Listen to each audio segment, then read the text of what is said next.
How do you build an empire? You don't start with glass and steel and concrete. You start with a single brick.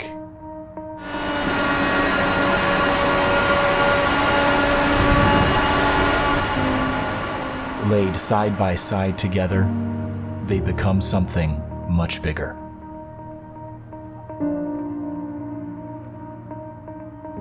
These bricks are a part of history.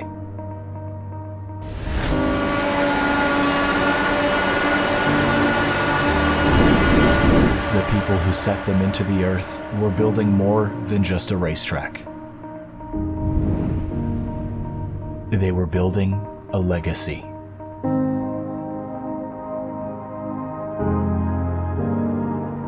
They were building memories.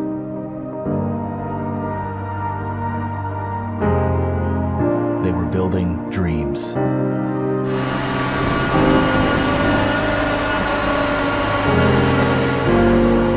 As decades passed, a kingdom rose around this 2.5-mile ribbon of asphalt.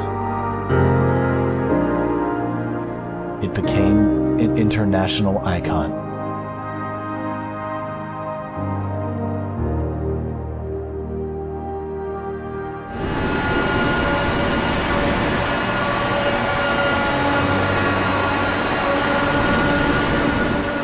Lives were made here, and lives were lost here, in a pursuit of eternal glory.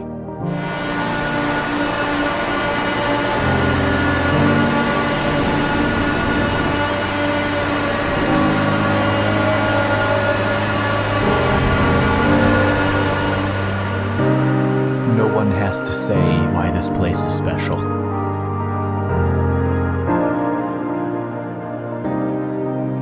It just is.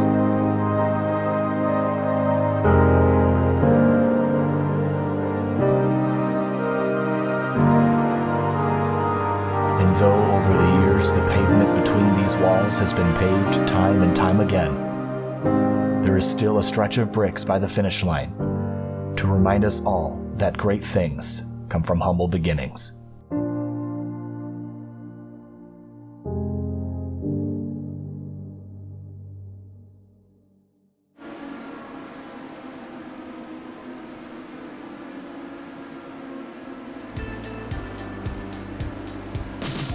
The month of May traditionally means a trip to Indianapolis, Indiana. Here, there's a 2.5-mile stretch of pavement that is one of the oldest in American motorsports history. To win at these hallowed grounds is to solidify yourself in the history books as one of the greats. Tonight, we have one of those greats. 2004 IndyCar champion and 2013 Indianapolis 500 winner, Tony Kanaan, is one of 2 IndyCar drivers in this packed field tonight, and TK will try to replicate his victory, this time in the Coca-Cola of Kokomo Elite Series in this 200-lap race. The championship for this season is all but decided, with rookie Philip Kraus holding an enormous lead. But anything can happen here, especially with over 30 drivers looking for Indy glory. Welcome to SimTV and the Coca-Cola of Kokomo Elite Series. Tonight is the night we race, for the first time ever, a full-distance 500-mile race at Indianapolis Motor Speedway. Yeah, indeed, really looking forward to seeing how this race is going to play out. Obviously, this is going to be the final race of a championship. However, I think for a lot of these drivers, and pretty much all of them except for really 2, that being Philip Kraus and Henry Bennett, it's a chance to get a big win for the season at no better place than at Indianapolis with the IndyCar. So in just a moment, we'll head down to the racetrack, and qualifying was already done last weekend. Well, unfortunately, we're not able to bring that to you because of SRO America's GT Rivals Championship that we stream for Assetto Corsa Competizione. But the qualifying has been done already, and as we mentioned, we have 2 IndyCar drivers in the field with us. One of them, the 2004 champion and 2013 Indy 500 winner, that is Tony Kanaan. We'll head down to the racetrack here and pick him up as they finish up their warm-up period here, Finian. And it's a beautiful thing to have the Coca-Cola colors with us. We want to thank the Coca-Cola Bottling Company of Kokomo, Indiana, for coming on board with us to sponsor this entire season. We appreciate their support, and make sure you like them on Facebook and follow them on Twitter for just to follow them, because they are big fans of us and we're big fans of them. So as we head down to the racetrack, Typical name at the top of the board, Adam Blocker. Flynn Lazier in second, Simon Bryant. Again, just warm-up period right now. Yeah, and I think for Blocker, you know, I'm sure he would love to be at the top of the scoring pile by the end of these 200 laps. His season has just not gone his way, and I think, you know, at least winning in Indianapolis will be, you know, a little bit better of consolidation, because he's going to lose that number one car number being handed to either Henry Bennett or Philip Kraus, whichever one of those two drivers ends up winning the championship. They're the only ones able to take the championship away. But also looking at the 32, Kyle Kaiser, the other IndyCar driver in the field tonight. Inco's paint scheme. Currently 22nd in practice, but again, practice isn't really going to matter a whole lot with the amount of draft these guys are working with here, putting down times. But really, I'm just interested in seeing it really for Kyle and even TK, to seeing where they stack up in this field of drivers. Kyle Kaiser is the 2017 Indy Lights champion. He also was set to race for Juncos Racing in the NTT IndyCar Series. So here he is in 22nd right now in warm-up, but with about just under 5 minutes left here, we got Adam Blocker at the top of the board, like we mentioned. TK is currently sitting 9th, Chad Simpson back in 10th. We're going to step away for just a moment to bring you a word from the Coca-Cola bottling company of Kokomo, Indiana, which has allowed us to bring you this amazing IndyCar action. Stay with us for the start of this 500-mile race right here on Sim TV.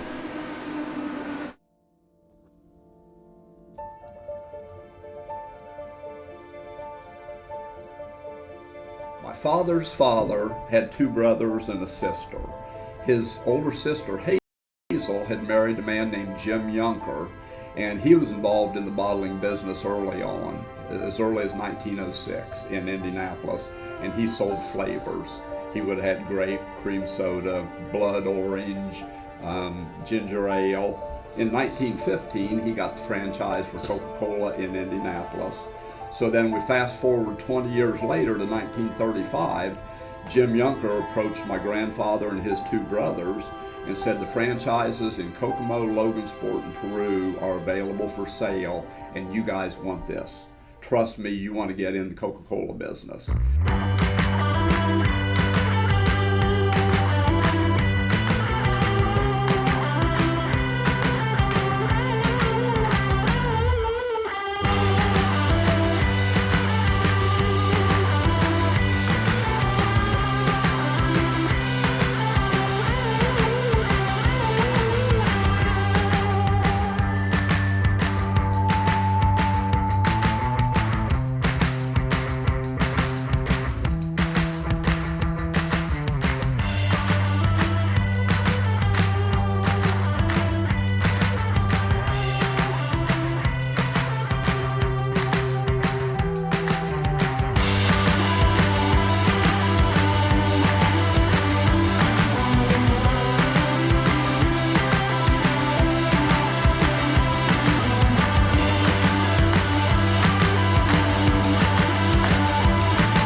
Just under 2 minutes left here in warm-up, and you see him right there at the back of that pack. That is the number 11 of Tony Kanaan from AJ Foyt Racing in a bit of a group of cars here, just practicing for this 200-lap race. Now, we can't forget, while all this is going on, we have a championship race on our hands. It's kind of already decided, and that is rookie Philip Kraus, who has been absolutely on it. He's right there in front of TK. He's been so good this season and so hard to beat, and he currently has a massive points lead. Again, this is a double points race, though. This is one of the Coca-Cola of Kokomo Triple Crown events, so double points on the line, but it's going to take a lot for him to lose this. Oh, it's going to take a massive amount for him to lose this. If he finishes at least 23rd, no matter what happens, he'll end up winning and taking home the championship. That's bonus points aside as well. The only way for Bennett, the only way that he can take the title, you see these guys rip past the start finish line.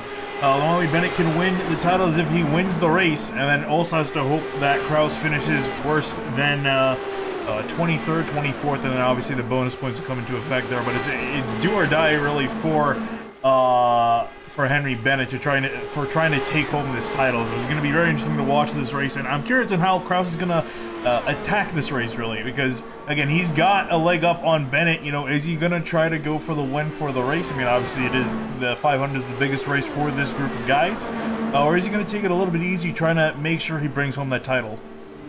Well, we're going to find out. It's a long race. This is the longest race by distance that we've ever had here on Sim TV. It's going to be one of the longer broadcasts as well, so we hope you're settled down and ready to go racing with us tonight. Let's have a look here at the weather for this afternoon's race here, Finian.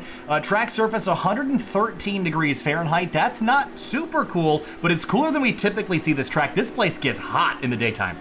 Yeah, it really does, just soaking up a lot of sun. In fact, if I'm not mistaken, in the 2018 Indy 500, it was, I think, 119 degrees on the track. So it was really hot then, and that's where we saw these guys really get spread out. It was really hard to pass that day. The next year for the 2019, I almost said Daytona 500. The 2019. I did that once already with Will Power in the interview booth, so you couldn't do it as bad as I did. Yeah, for the 2019 Indy 500, it was a lot cooler on the track, so the guys were able to pass each other a lot easier. But we'll see how if the track temperature does go down, especially as the day goes on. It gets a little bit cooler for these drivers, but lining up here for the start of this race. Yeah, and we're going to get rolling right into our starting lineup. These guys already qualified last week, and it's now time to go through your starting lineup here for the Coca-Cola Bottling Company of Kokomo Indy Elite Series Indy 500, the season finale race in the 2020 spring season. On the front row tonight, it's going to be Chris Cahill out of Indiana, home race for him in his 57, rolling off alongside Jason Brophy in the 88. Moving on back to row number 2 is Chad Simpson lining up in the 42. Next to him, Joe Branch in the 28 in 4th. In row number 3, it'll be Ray Kingsbury's number 25 out of New England, and Chris Stouffer, another Indiana native, starts 6th in his number 13. Back in 7th place is going to be Austin Speedy in the 777 car. Next to him, Matt Kingsbury is going to be lining up in the 21 in 8th. Andrew Kinsella kicks off row number 5 to the inside of Adam Crane. It's an all-Canadian 5th row. Moving on back to 11 is going to be Andrew Wood lining up in the 35 on the inside. Next to him, Joshua Chin in 12th in the 93. In row number 7, Henry Bennett, the runner-up in the championship as it stands right now, right alongside Brian Carey, the 3rd Canadian in the field, back in 14th. Back in 15th is going to be Brendan Lichtenberg in the 10 car. Next to him, Simon Bryan going to line up in 16th. In 17th place, Zach Campbell was absolutely dominant at the road courses the last couple weeks. AJ Burton out of the UK starts 18th. Jerry Slide is going to line up in the 19th place position. In the 76 next to him, John Downing in 20th in the 20 car. In 21st, Bradley Walters, another Indiana native, starts there alongside the 22nd place car, the 77 of Frank Levick. Moving back to 23rd, Tony Schowen lining up in the 31 car on the inside. Next to him, David Adams in the 00 in 24th. Back in the 13th row, John Poole, the number 27, starts P25 alongside Adam Blocker, the reigning champ, in 26th. Back another row, row 14 is going to be Dakota DiCienzo in the 27th position. Next to him, Gabriel Perez in 28th. Rob Powers starts in 29th, another Indiana driver in his number 47. Philip Kraus, the points leader, just needs to not crash, starts 30th. 31st is going to have Riley Thompson in the 58 car. Next to him, Flynn Lazier in the 4 in 32nd. Back in 33rd, 2013 Indy 500 champion Tony Kanaan out of Indiana. Kyle Kaiser, the 2017 Indy Lights champion, starts off in 34th. Outfitting, they share a row. Liam Quinn's going to line up in 35th in the 24. Next to Mel Pavelski in 36th. All right, it's going to round out the rest of the field as we come through turns 3 and 4 here at Indianapolis Motor Speedway. Cahill in command of the field. 200 laps, 500 miles at the Indianapolis Motor Speedway. There is no more special place in motorsports history than this 2.5-mile stretch of asphalt right here.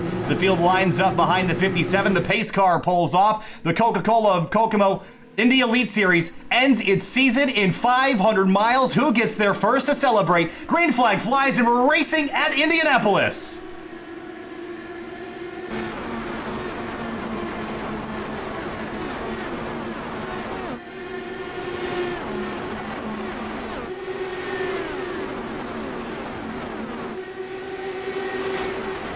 He'll rockets out of turn number 2 for the first time. Chad Simpson drops in line in front of Joe Branch in the number 28 car. Everybody scrambling down the back straightaway, getting themselves in a line. It's a long race. No reason to throw yourself into the wall unnecessarily in the opening laps, but at the back of the field, there's Kyle Kaiser's number 32, just going to stay out of trouble, it looks like, so far. Yeah, this is really just a matter of getting a feel for the car, especially for these guys back here. They're feeling the wake of all the guys up ahead, so it's going to be a little bit hard to move up the order. You're going to have to be slow, methodical with it. Don't want to take yourself out. Again, very long race ahead for these guys. That is what 220 miles an hour looks like for the lead. Cahill has it. Chad Simpson wants it. Brophy in behind in 3rd. Then Branch is speedy in 5th. Ray Kingsbury, Stouffer, Kingsbury, Andrew Kinsella, and Adam Crane running out the rest of your top 10. Side by side for the lead down the back straightaway. Here comes Simpson up the inside lane. Yeah, how about Jason Brophy sitting in 3rd as he's got Branch to his inside on that UPS brown and white car on the outside. Remember, won the first race of the season. Another Triple Crown event.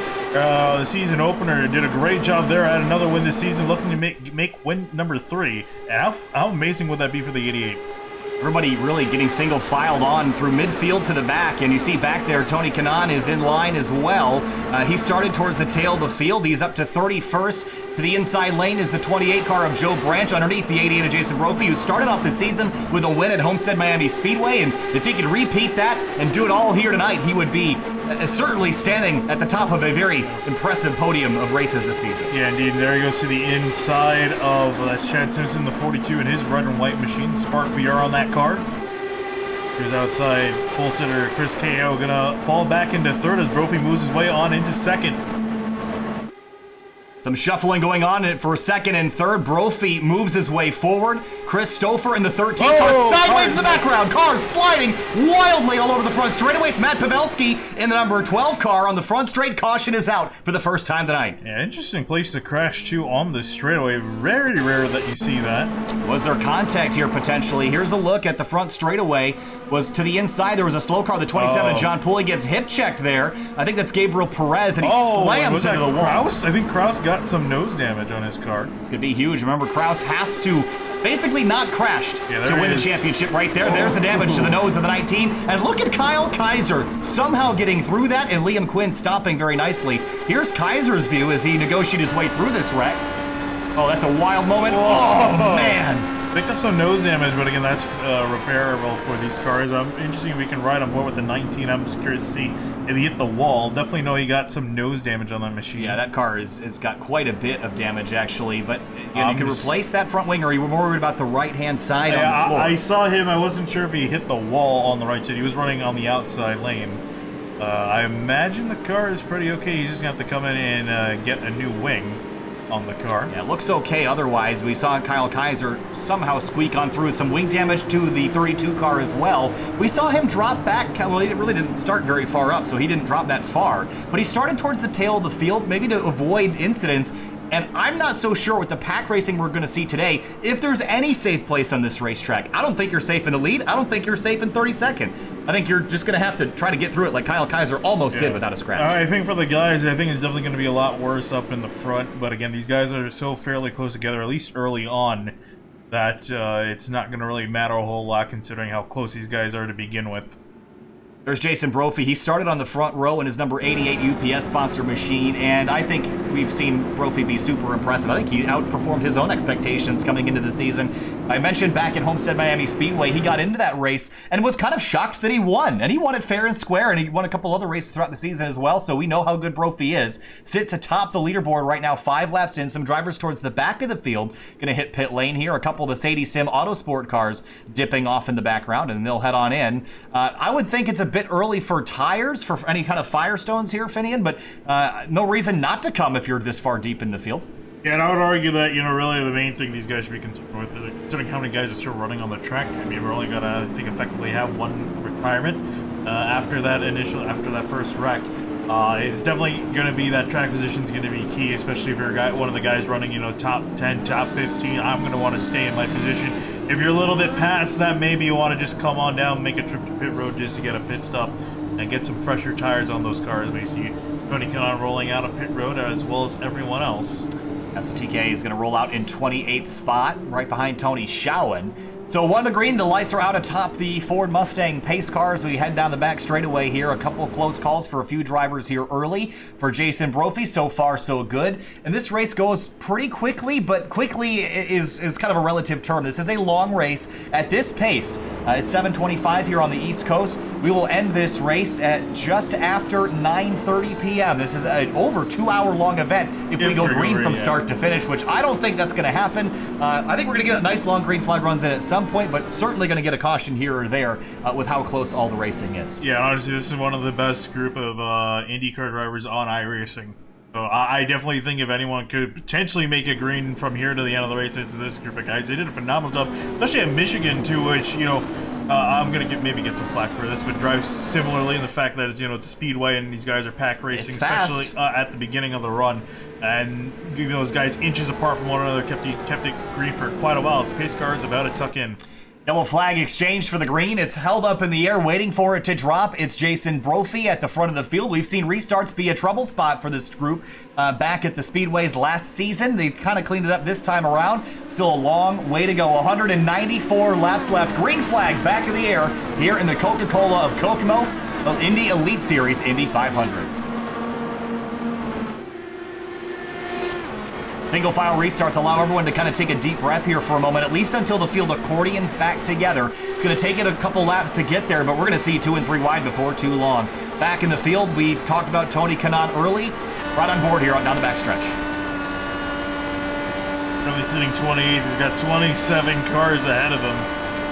Now it's just a matter of trying to snake your way on through. He's made some decent progress already. Moved up a few spots at the start of the race. Look at the speeds that we're seeing, even mid-corner, 219, 220 miles an hour. Remember that this is not a fixed setup race. Everyone is allowed to tweak on their setups, and boy, did they. The last week for qualifying, I'm sure there's lots of setup tweaking going on to try to figure out how to make these cars go fast around here. You don't think they're flat foot? Oh, they are. They've figured out, they scienced these cars out to make them drive as good as possible, because you need to be perfect for every single lap of this race. How about Stouffer to the inside lane, and the 777 of a Speedy down to the inside too. He's going to follow him through, battle for the lead into turn 3. Yeah, it's amazing, you know, the speed difference too in the draft. You know, the guys up in front are only hitting maybe about 222, 225 miles an hour. The guys in the back are doing 235 and even 240 with the power of the draft. And speaking of which, here comes a Speedy to the inside of Stouffer here. He's going to lead the lap. That's what 226 miles an hour looks like from a side angle there on the front straightaway. But Speedy goes through to the lead. Behind him, Stouffer, Cahill, and Jason Brophy, who restarted in the lead, is now slipped to 4th. And Chad Simpson in one of the Spark VR machines to the inside lane in his number 42. Lead's a tough place to be early on with the guys with fresher tires, just able to get a draft and easily work their way on by. Speaking of which, here comes Stouffer back to the inside. Brophy also going to try to follow him on through on the inside, almost getting to a Speedy in 3. So while this battling for the lead is going on, we have to look not too far behind this to find Zach Campbell in the 144. He absolutely dominated the road course events this season. We don't get to see him race on ovals very often. Here he is right now up in 8th place. He started his night back in 17, so +9 for the 144. If he's as good at Indy as he is at Coda and Barber, I think we're in for a treat tonight watching this yellow and red car move forward.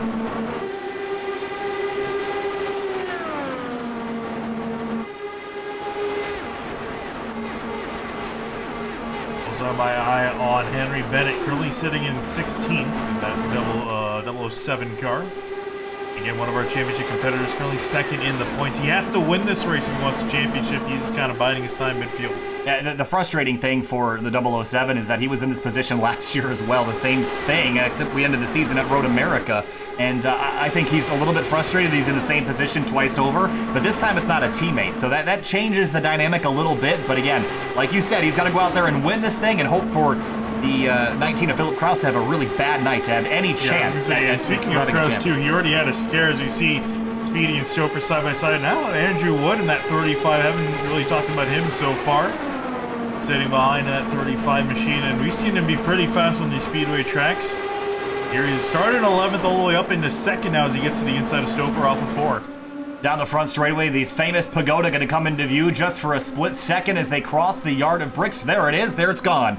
229 miles an hour for the leader off into turn number 1. That is Andrew Wood as they exit the first corner. These little straightaways between the turns give you a brief moment to unwind the wheel, take a short breath before you lean on the G-forces again for the next corner. Be back with the draft to the inside, and the guys just jockeying it up for position up in front. Most of the guys in behind, surprisingly, single file.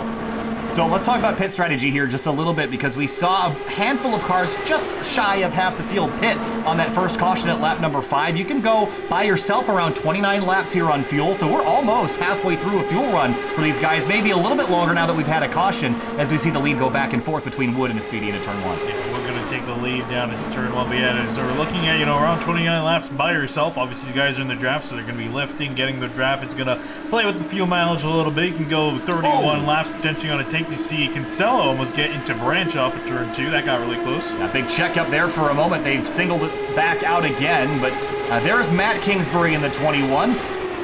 Seen him in a couple weeks, so he'll actually he's dropped a couple spots from the starting position of 8th. Behind him, he mentioned Kinsella, Josh Chin in the 93. Very familiar with Whoa, wrecking the back off of 4. Oh, horrible crash. Involved. And a few others, one of the safety cars involved as well, as the caution's out. Second time tonight the caution is out, and it's the reigning champion, Adam Blocker. He has gone for a vicious, violent crash at the exit of turn number 4, and just like that, his Indy 500 hopes are dashed. We saw TK and Kyle Kaiser get through there successfully. This is a multi-car accident. Let's have a look at how it happened. Oh, it was one of the Sadie Sim Autosport cars that slipped. Oh, was it the... I see what car that was. It was the 20 car of John Downing that slipped. We'll go back and look at this. We will be able to see a little bit late catching that, but go back a little bit more. You're going to be able to see this car clip the apron. And he's going to just tag this concrete curbing on the inside. Oh, actually, it wasn't. It was the 56 car of Bradley Walters, I believe. And then Blocker up the racetrack in a hard hit. And the 50 got involved as well. Underneath goes Kyle Kaiser. The 8 of Gabriel Perez makes his way through as well. We have to ride on board with the 32 of Kaiser. And he's had a couple close calls tonight. This is the second time he's seen a wreck and fall right before his eyes. Watch this. Car flipping. Whoa! Underneath he goes. I'm curious who he almost ran into there. Go back and look at a little slower motion to kind of catch all the drama. Look at how close he got to this guy here. Oh, wow. I'm trying to remember what car that is. Is it Rob Powers maybe in the 47? Yes, it is.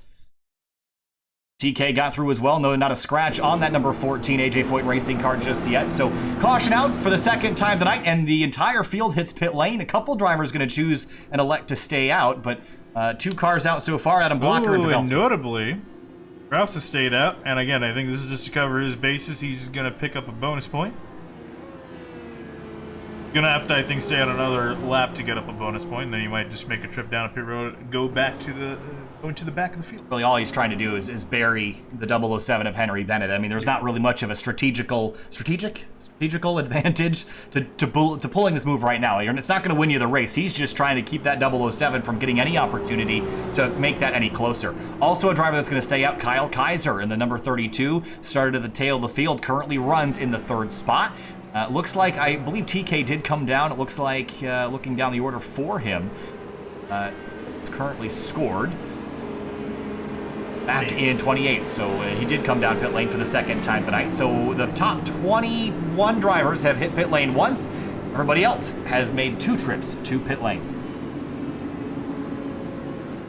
Sun in my eyes out of the window here to my right. Oh, Jesus. Don't look, you can hurt your eyes. It was bright at the start of the race. It's even brighter now. Yeah, well, the problem is I have to look that way because that's where the timing and scoring is off to my right here, so this probably should have closed the blinds. But anyway, Philip Kraus leads the way, lap 15 of 200 here for the Indy Elite Series from Indianapolis Motor Speedway.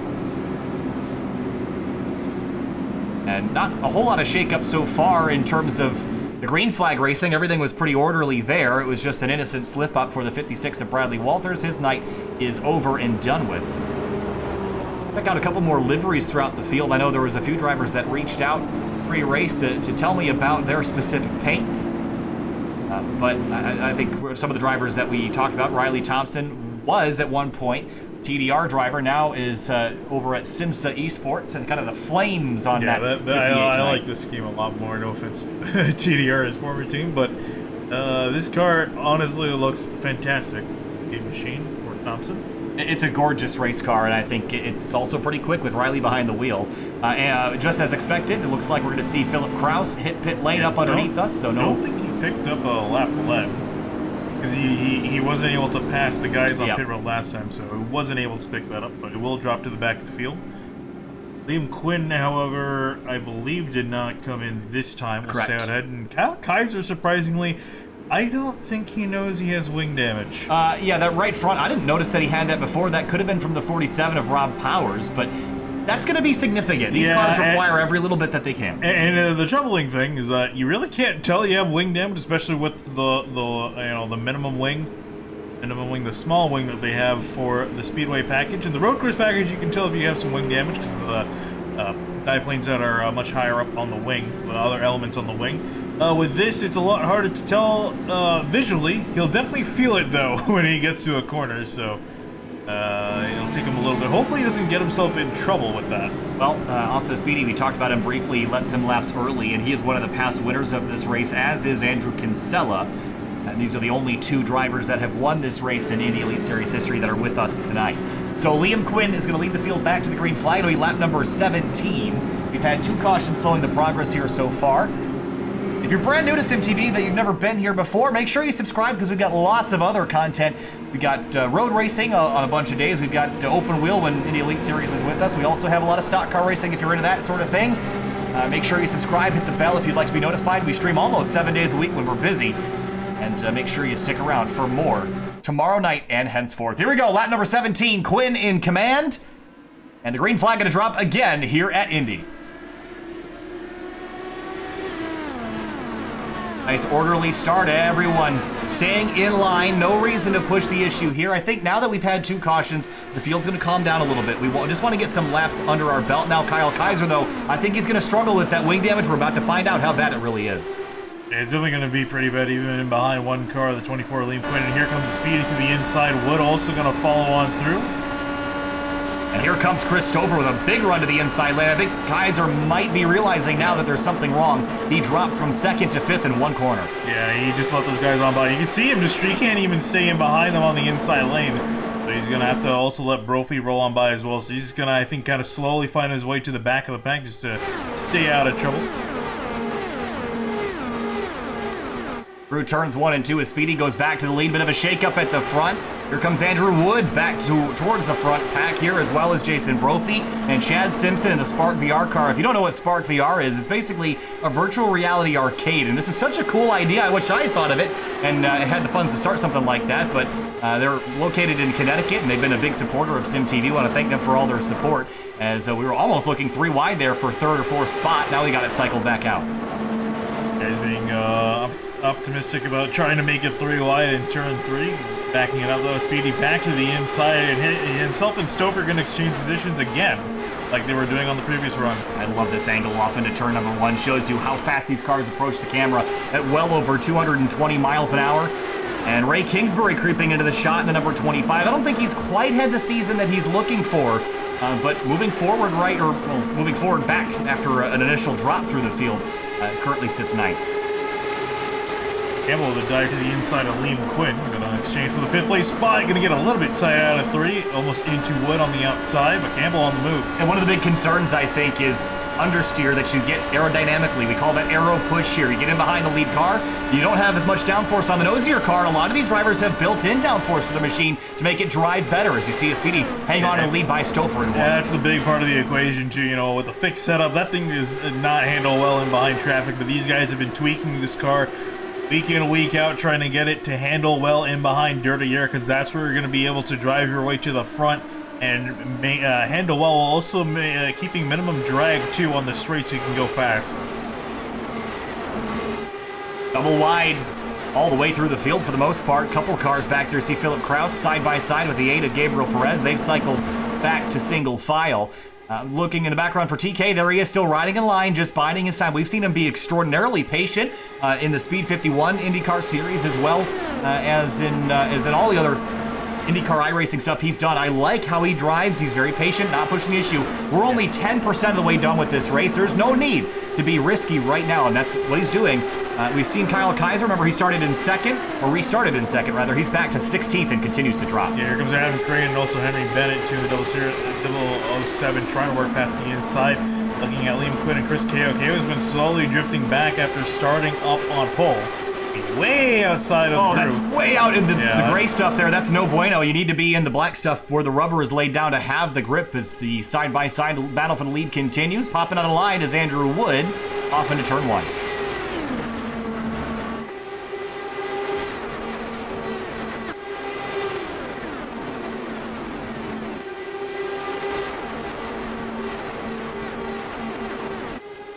They're going to continue doing this, just trading spots back and forth. It's like a chess match at 220 miles an hour. But the wrong move here can end your day. It's not just a game here. Football is a game, Finian. Racing is a sport. And we got a little bit of side-by-side contact with Andrew Wood and Zach Campbell. They're playing with fire. A drag race to the bricks for this 777 and the 13. The 777 will get it at the line that time through. I'm also keeping an eye on AJ Burton. He's just outside the top 10 right now in 11th, but we always see him creep into the mix in the fast speedway races. Think Auto Club, think Michigan. And he's here in 11th right now, biding his time, just like a lot of the others. Yeah, especially at Auto Club 2 ran really well there. Was a top 5 car all day.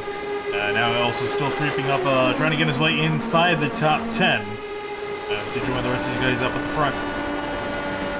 Right on board with Ray Kingsbury, had to lift there for a moment to let Campbell on through, and I mentioned earlier how good Campbell was at the road courses, and you wouldn't think that it would transfer to the ovals, but he has been killing it so far in this race, up inside the top 5 as we come across the line to complete lap number 23. Still 2 hours in this race to go, and here comes Wood up the inside through turn number 1. Whoa, that was really dicey as Kingsbury cleared himself off the nose of the 13 a little bit deeper. Tony Showen goes to the inside of Kyle Kaiser, so does Frank Levick in the double 7. Simon Bryant right in front of the number 32 car of Kaiser as well.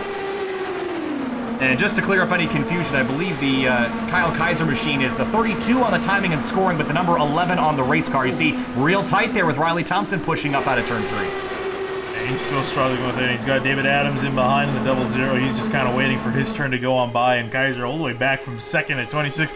That just, I think, shows then and there, even a little bit of wing damage like that, it means a lot. Well, and you know, I don't think there's any harm right now as long as he didn't get himself in a bad situation. There's no harm in just trying to grab some track position here early. Oh, there they go! Kingsbury. Ray Kingsbury slams Chad Simpson. Simpson's go back across the racetrack into the middle of traffic. Gonna tag the 28 of Joe Branch as well as Josh Chin. And we are still Kaiser's no, in it. Not. Caution is out and everybody slows, and I think TK got a piece of it as well as they tumble down the backstretch. And just like that, what was a small wreck has turned into a big mess on the back straightaway. That was a lot of cars. It was a big one. And in Indianapolis, I think it was at least 10 cars involved with varying degrees of damage, and I think many more retired. That wreck took quite a while to happen. Yeah, that was a big wreck, and unfortunately, this is going to pretty much destroy a significant portion of the field, and this is probably just over-aggression here. We've been seeing this start to, kind of get worse. I thought it would get better, but the first car we saw sideways was, I believe, one of the, I think it was the 42 maybe, and Stouffer slid up out of the corner into Kingsbury, just caught dirty air, and Kingsbury came sliding across into his teammate, the 42 of Chad Simpson. Yeah, and then you're going to see Simpson come back across the track. He's going to tag the 93 of Chin back across the racetrack. They will go, and I think there was more crashing as the 93 comes back across through the field. Everybody checking up. There's Kaiser in the background getting launched up on top of the wall, and we'll watch that at full speed from Kaiser's onboard here. This was not where he wanted to be, and he's already tried to miss a bunch of wrecks, but unfortunately going to get caught up in this one. He was way behind this. Yeah. Because it took a while for this to trigger a caution because no one actually went all the way around until right about here. Tries to go up the middle and just got squeezed through the middle. Someone went tumbling. Yeah, it also has to be stated too, again, these guys have, with the aero screen too, they have a part of the middle of the windshield's blocked. Kind of hard to see from the onboard cameras you have, but yeah. That was TK that got run into the backup. Wow. Yeah, he picked up quite a bit of damage. So their vision is obstructed a little bit in the middle part, especially down a straight. So watch in the middle of your screen right there. There's the 11 trying to shoot the gap, and it was the 00 of, I think it was David Adams. That was 5, 6, 7 cars. And look at the 47 of Rob Powers up and over the top of the field as he tumbled down the back straight. And also on the back too, Philip Krause, so he got a little bit of a piece of damage. It looked like he's missing the cover on the suspension. on the front. Well, that's a really unfortunate end for a significant number of drivers. You see the field in pit lane now. They're very busy, just with guys trying to get their cars fixed. And I'm afraid for, TK's got his car somewhat put back together. Yeah, but look, he's missing the rear wheel covers, I guess is... I still don't know how to adjust those parts of the car, but you can see the parts, the arches connecting to the rear fairings, we'll call them. Fairings, I think, yeah, that's a much better word for it.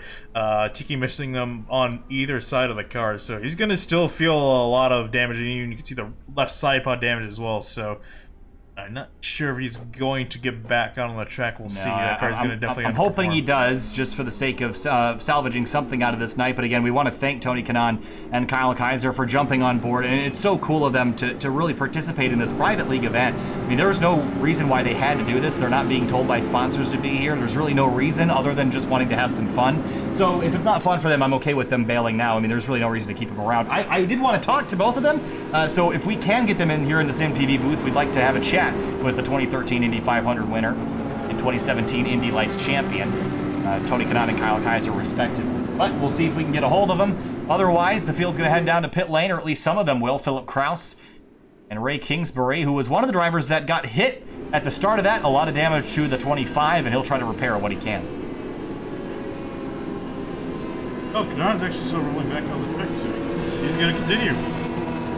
Well, we'll see if that car can get back out there with any semblance of speed. Kyle Kaiser in the 32 car, I think that car is beyond repair. He went that pretty thing's airborne. definitely going to be done. I guess got away with a little bit of damage. So Bradley Walters, who actually tripped off one of the earlier accidents, is now your leader. Right in front of Andrew Wood, AJ Burton, Austin Speedy, Zach Campbell, the rest of your top five. Yeah, he got into blocker. He goes the second, was involved in the second caution of the night. Yeah, that car looks pretty much fine, so I don't see why he can't be up there in the lead at a decent rate of speed. Well, you know, this actually, the funny thing is when you remove the fairings, and if you had taken off the aero screen as well, this would look a lot more like the IRO5 Indy car. Or the generation of car, not quite the generation, but close to the generation that Tony Kanaan would have won. I'm not sure it's going to be an improvement or helpful to him in any way for the car to look like this, but at least he's getting back out there.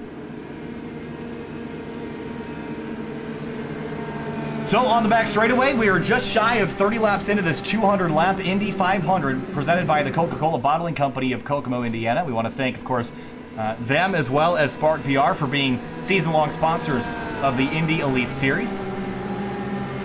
Also want to thank Indy Elite Series for joining us here. This has been one of the more enjoyable series to broadcast because the level of competition is so fierce. Open setups, which is really nice to let the drivers be able to tweak on their cars.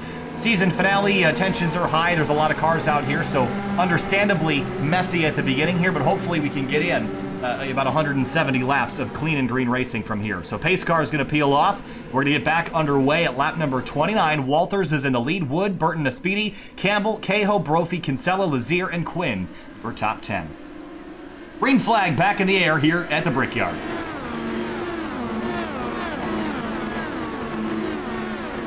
Field looking quite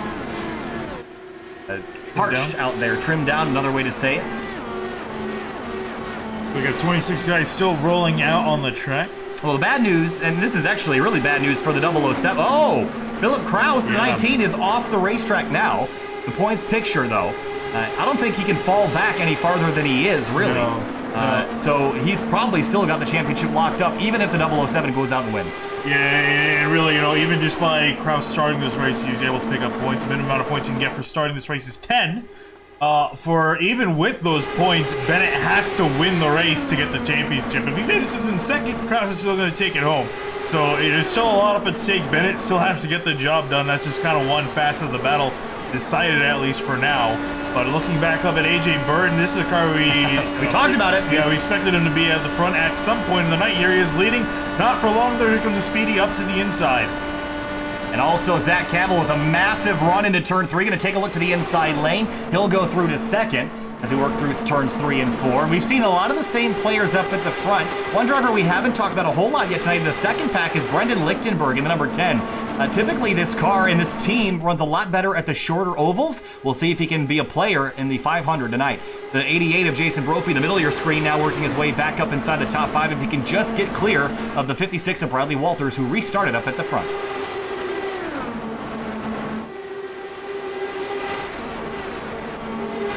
Clear off of turn 4 and set his sights ahead to the guys up ahead of them. Campbell looking to take the lead away from his Speedy.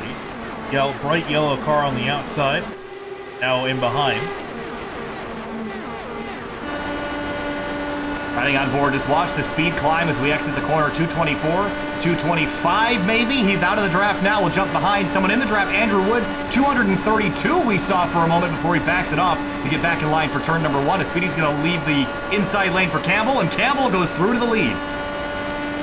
It's amazing how much speed these guys can't, maintain. Oh, going to push up real tight at the exit of turn 2. That was close. Yeah, that's the thing you got to be careful of as well. Just watching the air wash on the exit of these corners is going to wash you up quite high. Here comes the Speedy to the inside. Wood to the inside of Burton for third place. Wood's going to push up just slightly. Got to be conscious of how far your car is going to slide up, especially once you get some laps on the tires. Liam Quinn in the number 24 out of the UK. Late nights for him in the number 24 with that 5-hour time difference, but he rides in 10th right now.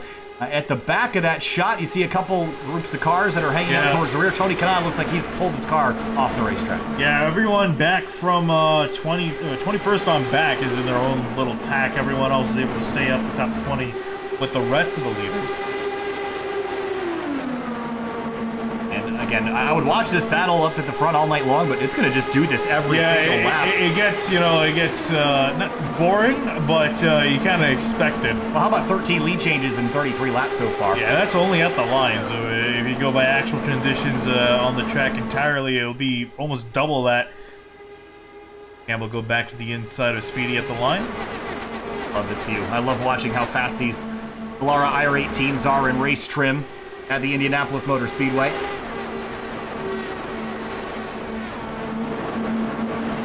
And now we're starting to kind of get some green flag laps under our belt. We've lost a couple of drivers in the field, so we're going to kind of thin the herd a little bit. That's going to make it a little bit easier to go green for longer. But I think Kanaan is going to be done. He's pulled off 3 laps down now back in 26. Kyle Kaiser has called it a night. Again, we want to thank those drivers for joining us here this evening. We wish them a wonderful spring and hopefully some good luck when they get back on the racetrack for real. So the last driver running at the moment is Gabriel Perez. Everyone that we have still on the racetrack is on the lead lap.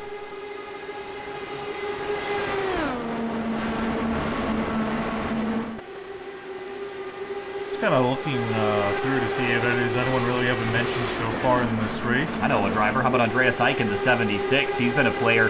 Think back to Kentucky Speedway a few weeks ago. That was a drama-filled end there. Yeah, it was very controversial end of that race as well, between himself and Blocker. You know how good he is and how capable he is. I think he's just been kind of hanging out in 19th spot tonight.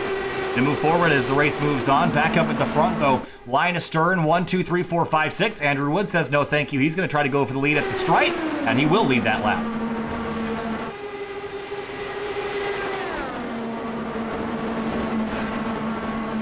You can see these guys start to kind of single out here, especially as the tires are starting to wear out. The runs are going to be harder and harder to build up.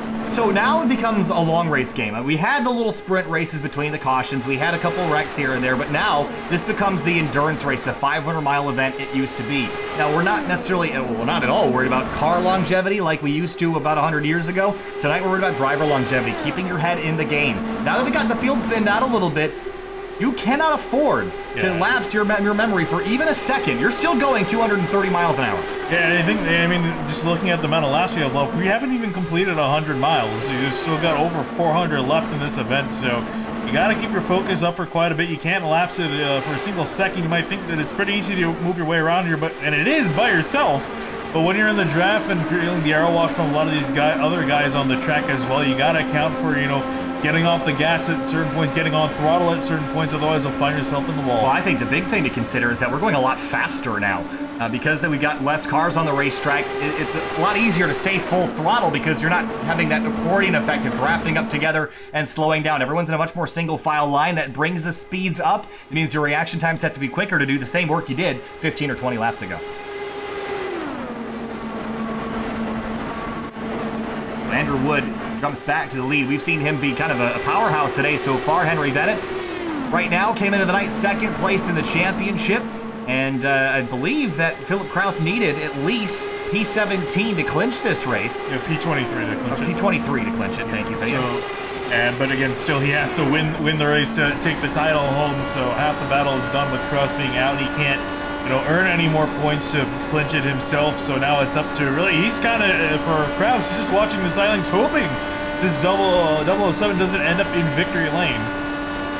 Well, we haven't really seen him grace the front of the field yet. He's been kind of mired back 10th to 15th, so I'm not sure that we've seen that he has the pace to win this race yet. And his teammate Adam Blocker wrecked out early, so I don't think we really have a good gauge on that team and how well set up they are for this race. Take a look at the weather again. The track surface has climbed significantly, so are you able to tune your car? You see it go up even more, 121. Yeah. Are you able to tune your car to make it faster throughout the rest of the race? Yeah, I would hope so. That's part of the deal, especially with an open setup. There's a lot of things you can adjust, mainly the weight jacker. Especially when it comes to pit stop, so you can adjust parts of the wing as well. So what can they change? I mean, obviously the weight tracker you can adjust in the car, but what are some things that you can't adjust? I mean, the wing, I believe you can make some adjustments there. You can adjust the rear, front and rear, if I'm not mistaken, as well, the offset of the wing.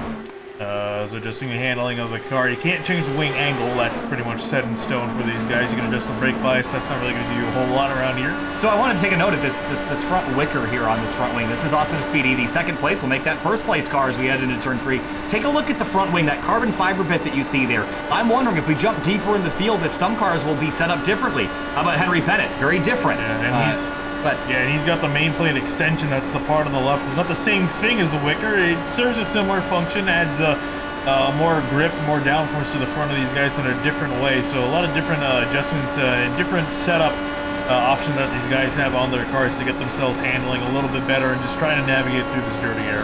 Well, I think it's interesting that drivers have that much adjustability in their cars, and all last week you'd think that there was one setup that would be the quickest set. I don't think that's the case, because a lot of this depends on the driver's capabilities, the driver's feeling. How loose can you drive this race car? How able are you to save a snapping race car at the exit of the corners? And typically we see, a lot of these organizations, with containing 7-8 cars on the grid. Some less, some more. But a lot of those guys will run almost the exact same setup. Some guys might also just personally tweak it to their liking, just to, depending on driving style, the way they want to drive the car. So they might make some little tweaks here and there. That's kind of the beauty of also having an open setup. You can customize the car to your liking. I think now that we've got a little bit of a lull in the action here for the time being, I think it's about time to listen to these Dallara irate teens. Let's do a Sim TV sound surge. Crank up your volume and let's listen to the action.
I love watching Indy cars make their way around Indianapolis Motor Speedway. You can continue to watch this battle between Speedy and Andrew Wood at the front of the field. Zach Campbell back in third place right now.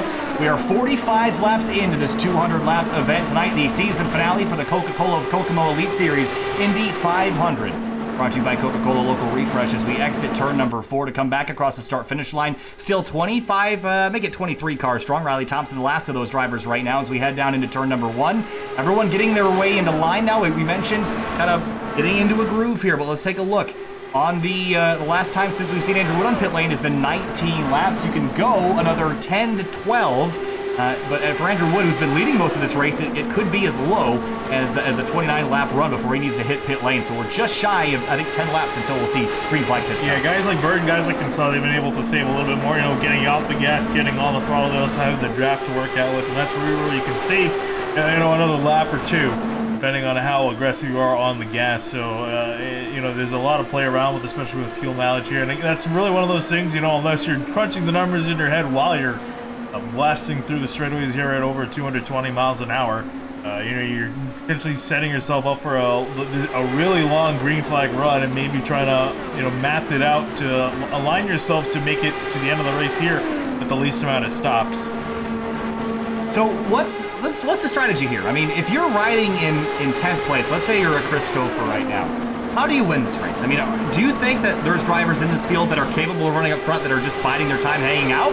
Or do you think if you can lead, you should lead right now?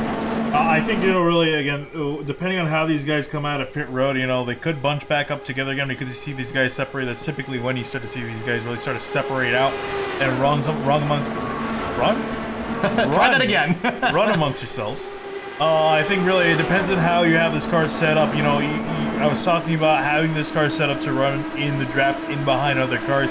If you also have the car set up to also be decently quick by itself, I would say, you know, potentially come in a little bit early, run some laps by yourself before the other guys come on down. But again, it's really a balance of, you know, and also just knowing how you have your car set up for this race. Is there a disadvantage to showing everything you have right now? Or do you think you should save some to the end in terms of your pace? Do you think you should hold off? I think really the only thing you can really hide is how nimble and how agile your car is in behind others and how well you're able to draft up on the guys ahead of you. And if you know, can maintain the car on the inside, even, you know, potentially work the car on the outside as well if you got enough downforce and got enough mechanical grip in these cars. So that would be maybe something you would want to hide, you know, so that way guys can't really, you know, keep that in mind as they're defending. Someone in the grass in the background, one of the Sadie guys. They're all playing with fire right now, just kind of duking and diving. Track surface temperature has dropped a couple degrees, maybe some cloud cover coming over. Well, not a whole lot. It's very bright and sunny out here today in Indianapolis, Indiana, so I would be a little bit surprised if we saw this track surface temperature continue to go down. I would expect it to continue to rise as the day moves on here. Someone made a trip into pit lane. I think it was Walters. So nope. And I think what happened is I think he might have gotten a piece off the wall off of turn 2. And I think that could have been why we saw him in the grass. Yeah, I think so as well. So the front two drivers, the Speedy and Wood, continue to basically have a stranglehold on this field. And as we come back this time through, we'll be done with 25% of this race. That's right, still an hour and 42 minutes to go, and it is now an endurance race. Yeah, it's an endurance race. It's also going to require some patience as well. Don't let your patience run thin throughout these next couple hundred miles. I just love this angle. Look at the pagoda in the background, 225. I mean, that you blink it, you miss it. That is so cool. You can even keep your eyes open. You can still barely see these guys work past. A couple of drivers kind of lagging towards the back. One of them, John Poole, in the number 27, was one of the drivers I think we saw kind of slipped around in one of the early accidents. Yeah, he actually went on to pit road off the blocker wreck off of turn 4. He made his way down to pit road. I don't think he got any damage, but he's lost the pack. He's sitting 11 seconds in behind these guys, and this is again where I'm talking about, you know, how much pace he got by yourselves. He's running a 40.9 to the leaders, 40.7s, so he's losing about 2/10 a lap. Actually, here comes the leaders back on the 56 of Walters. Walters at one point led this race, coming to a restart at the very least, so he's gone backwards relatively quickly. And remember, he was one of the drivers that just hit pit lane, and it seemed like he needed to. So taking another look at the stint graphic here, 25 laps since Wood hit pit lane. For a Speedy, the same distance. I think for most of the field it's been like that. So we're going to see pit stops in the next 5 to 7 laps.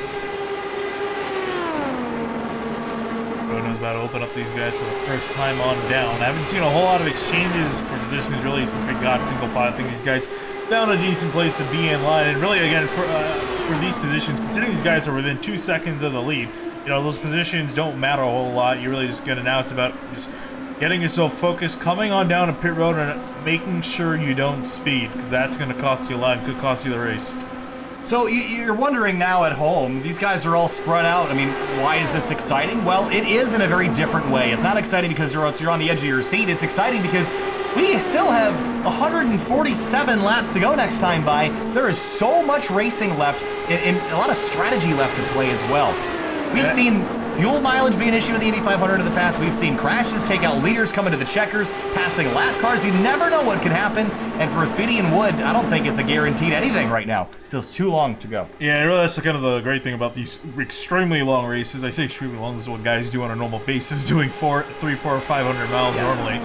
For us, this is pretty long. Well, because for sim racing, you don't typically make everyone sit down and run a 500-mile race. But, but for something special like this, it's worth doing. Yeah, this is where you're going to really see the strategy play out. Because these guys are trying to just, you know, play their cards early. They don't have a clue exactly. You know, they might have an idea of where they're going to be in, you know, the next 100 laps. But you can only really guess at this point. And you just hope that it plays out in your favor. We're looking at a pass between teammates, Stouffer and Bennett. Bennett going to move up into 10th. Bennett slowly starting to move his way forward, and he's not really any quicker than anybody in front of him right now, so I think he'll probably stall here for a bit.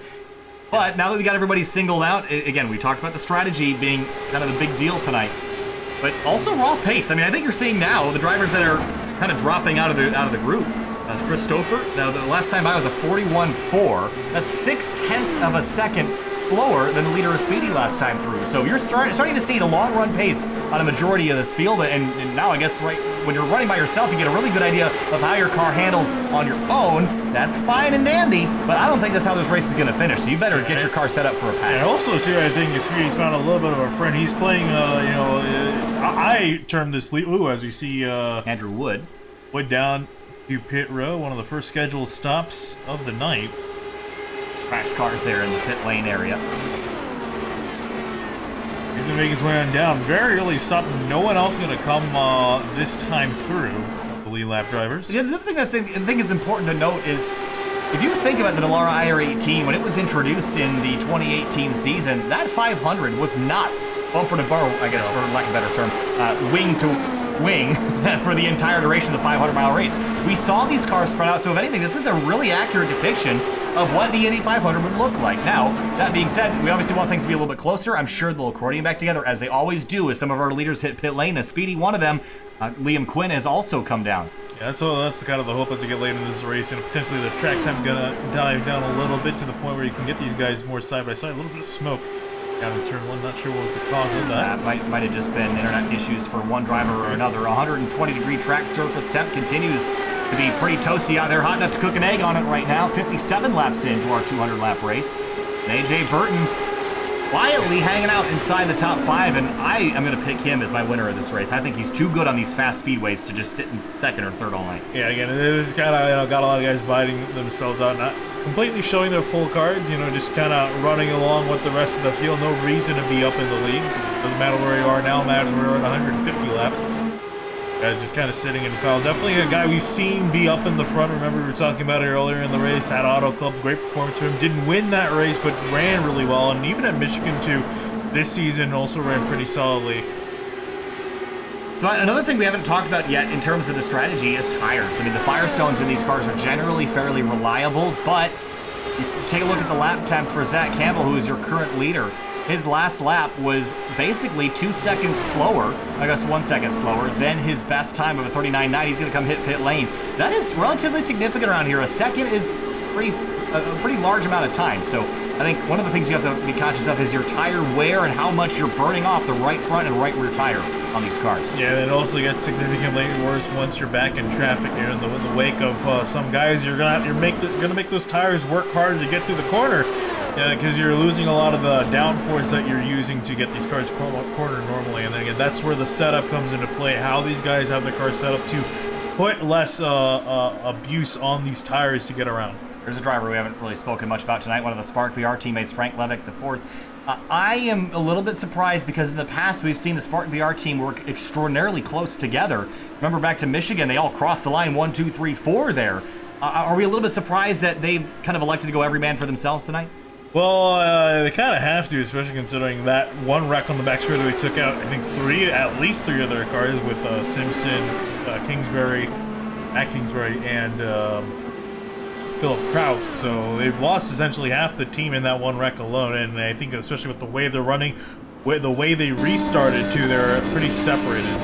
And this is a really hard track to, in comparison to places like Auto Club in Michigan. It's a lot harder to maintain, a dominance with a few guys up in the front than a place like Indy. So the pit road was a busy place last time through. Henry Bennett's going to bring a couple more drivers with him. Chris Stouffer, I think that was a lapper, I believe. Was that Tony Schauen's 31? Yes, it was. He was a lap down. We'll get that lap back as the leader hits pit road. Vertical leaders coming in. I think we're really approaching the end of that fuel run, but looking back, Wood and Speedy side by side yet again. Tit for tat. They've been like this all night, running nose to tail, side by side. No surprises to see these two back together. Liam Quinn in this group, so is Zach Campbell. So this would probably be your top four when things cycle out here momentarily with the top four drivers right now in pit lane.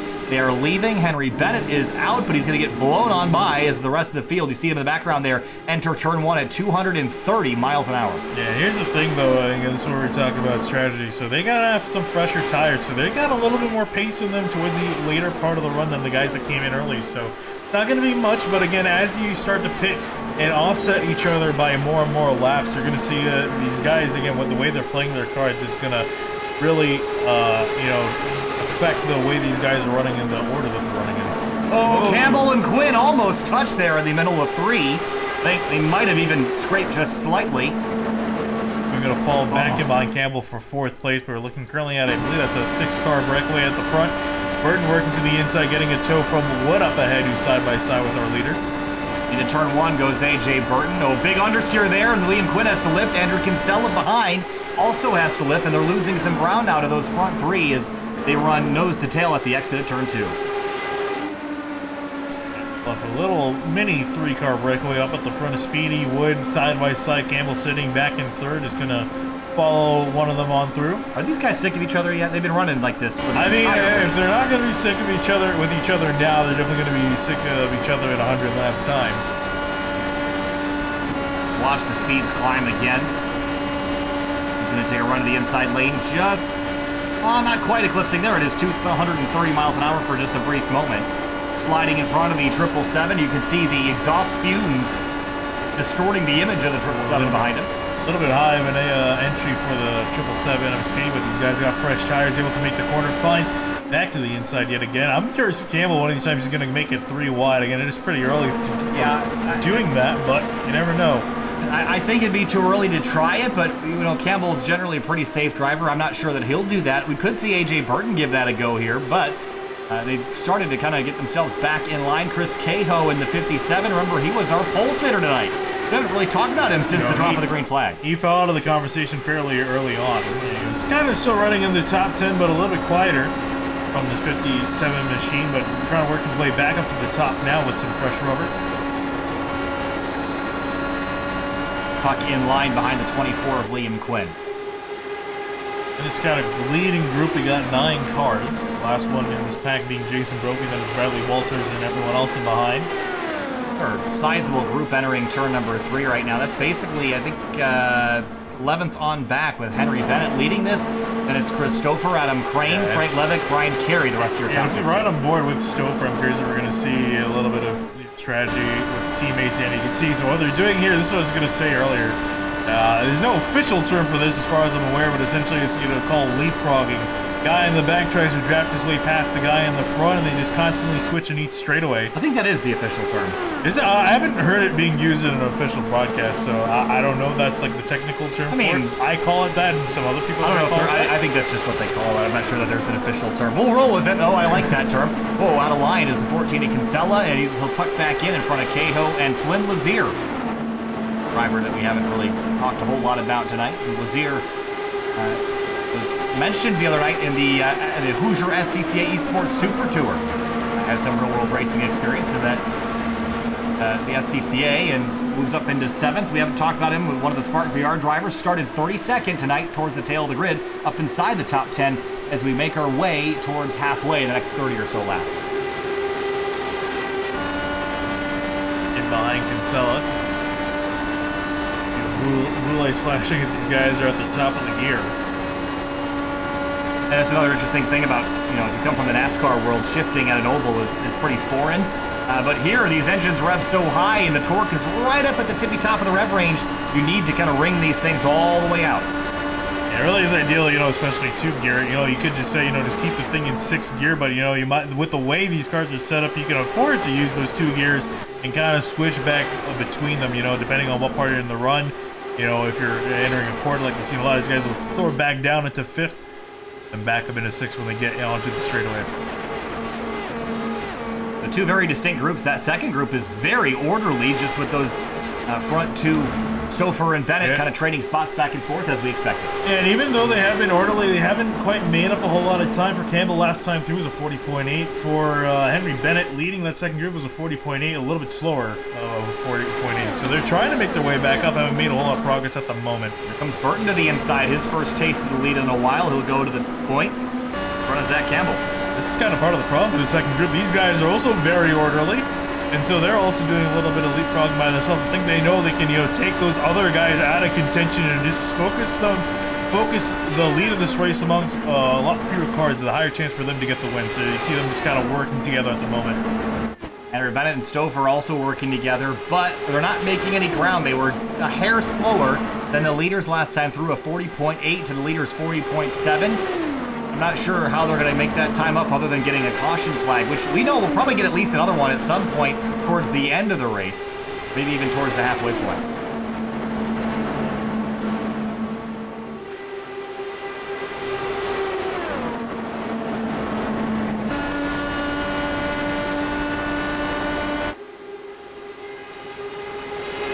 Austin Speedy has found his place right now in 3rd, and remember, he is one of the 2 previous winners of this race in the Indy Elite Series, and the other being Andrew Kinsella, who's back in 7th spot right now. And Speedy's one of those drivers that we don't really see a lot in these fields, and we don't see him at the front very much. But today, he's got Indianapolis figured out as we watch the 2 in front of him battle for a spot. And now here comes back to the inside. You see Campbell fall back in line with the 58 AJ Burton, and then a Speedy now just kind of running in behind, potentially with a run on these guys, although starting to see the leaders just kind of hang out and not really make a whole lot of moves. As I say that, Flynn Lazier in behind, working to the inside of Liam Quinn down into turn 3. He's going to try to make the pass on Quinn, and will be successful with that. I had to open a window and turn on a fan because it is getting hot in here with the PC running full blast right now with just shy of 30 cars on the racetrack, but that feels good, that fresh air. So hopefully the local upstate New York Police Department won't go ripping by with their sirens on in the middle of this, because it's actually a hospital right around the corner that we get sirens a bunch. So if you hear that, that's us, don't worry about it. Anyway, Liam Quinn in 6th place. You talked about him briefly. Adam Crane in the number 6 car, another driver we haven't really touched on a whole lot tonight.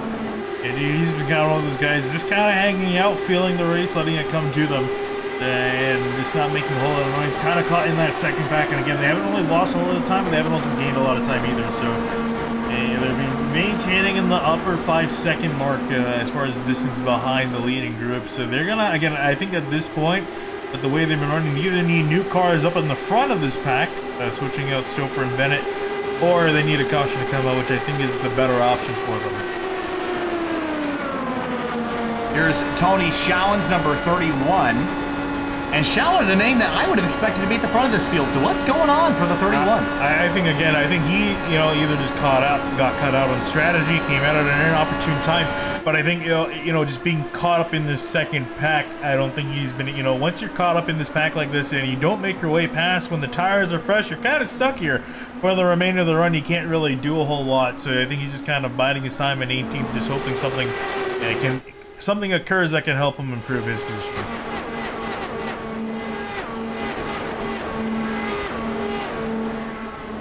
AJ Burton continues to lead here, working lap number 73 of 200, making our way towards the halfway point.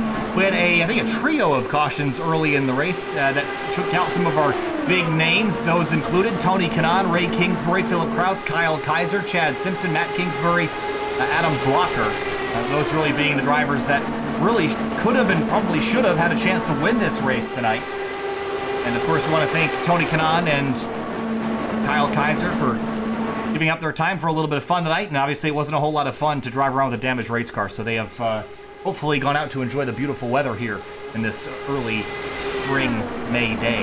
As you say, it finally got warm, dude. It's been cold for a very long time. I would like it to be a little cooler outside right now to get some cold air in this building. I noticed, I don't know what it is, but we've been doing some computer upgrades lately, you and I, and both of our rooms become basically saunas. Mine started producing quite a bit because I'm pushing the computer to its limits. Well, I think the other thing is that all of our parts that we've gotten are more efficient at cooling our computers. And when you cool the computer, you heat the room up. Yeah, the heat's got to go somewhere. you think that when you get new computer parts that you're going to make everything cooler. Well, you're going to make the computer cooler and your room hotter. And that's what we've done. I just upgraded to an Asus RTX 2070 Super the other day, and that's what we got running. Now, of course, iRacing doesn't use it as efficiently as I'd like, but also got an M.2 drive coming in the mail. You're a bit tight out of the corner. Going to cost him quite a bit of time. Speedy almost got into him. Coming off turn one. Let's take a replay of that. It's not a whole lot of us going on. It was at the exit of turn number 1 here. We'll ride on board, maybe with Andrew Wood, because he had a pretty good view of this from behind. Yeah, and I think Lazier's apex too early. You see him wash up way out of the corner. Speedy almost getting into him, was having to look to the inside. But good on him to lift. There's no reason to force anything right now. I like what they're doing. They're being very cautious and very capable of avoiding these kinds of accidents, but they do have now a 2-car breakaway. With all this going on, though, Henry Bennett and Christopher, they've kind of stalled out, but they haven't lost more ground to those leaders. Yeah, and again, that's kind of what they've been saying. Now the gap's just got clipped over 6 seconds, so they've been trickling slowly further on back. And actually, with the the front two, Campbell and Burton, were able to break away. Now they're trying to potentially expand their lead back from Lazier and maybe keep it amongst themselves. So it's kind of the best option for them. But lead is a lot more spread out as you still look at these guys leapfrogging between each other. That is the 13 car of Chris Stouffer that is in behind, and Stouffer who sits in 12th is working together with his teammate, although that time through again another 10th.5 loss to the leader. So Zach Campbell retakes the lead from AJ Burton. You can see here how spread out the leaders are. You can see Lazier, there's a decent gap back to him, then to Wood, and then a Speedy was side by side with Kinsella after they got really hairy. So if you're brand new to Sim TV tonight, we'd really appreciate it if you hit the subscribe button. We put in a lot of work, a lot of effort to bring these broadcasts to you for free. So thank you for helping us out by hitting the subscribe button and like the video if you enjoyed it. And if you'd like to be notified of other streams we've got going on, make sure you hit the notification bell. What is going on this week? We got a lot. We've got Erska action tomorrow night, as well as 3-Wide Racing League National Series tomorrow. Those are some stock car events, Nationals and Xfinity cars. Tuesday, we've got stock car racing with the Fuel Mission 22 Premier Series, as well as Grid Life iRacers Quarantine Cup. That will be from the Michelin Raceway Road Atlanta course in Brazelton, Georgia. That'll be on the Grid Life YouTube channel on Tuesday night. Wednesday, this week will be the Renenzo Sports Car Challenge. We'll head to Virginia International Raceway. Paul Newman called it heaven on earth. We're going to see what he meant by that on Wednesday night at 7:30 p.m. Thursday, Scars Ferrari Challenge. And Friday will be the return of the Washington, D.C. Region SCCA iRacing League with an event from New Jersey Motorsports Park. 78 laps complete. Zach Campbell is your leader. Burton in second. Lazier, Wood, Espidi your top 5. Then Kinsella, Quinn, Cahill, Brophy, and Walters your top 10. Shout out to the 80 people that are watching at the moment. Really solid viewer base, I imagine. A lot of the guys, especially also for the drivers that wrecked that as well. Yeah, this has been a pleasant surprise, and I'd actually like to know, for those in the chat that are new here, where you're from. Where'd you see this? If you're a subscriber to Sim TV, or if you saw this on Reddit or Facebook or wherever. Or one of the drivers. Or one of the drivers, or if you saw them, I don't know if anyone were streaming or tweeting or anything of the sort, but I'd love to hear where you guys are all from, where you saw this, and because it really helps us to know where everybody kind of peeks in from now and then.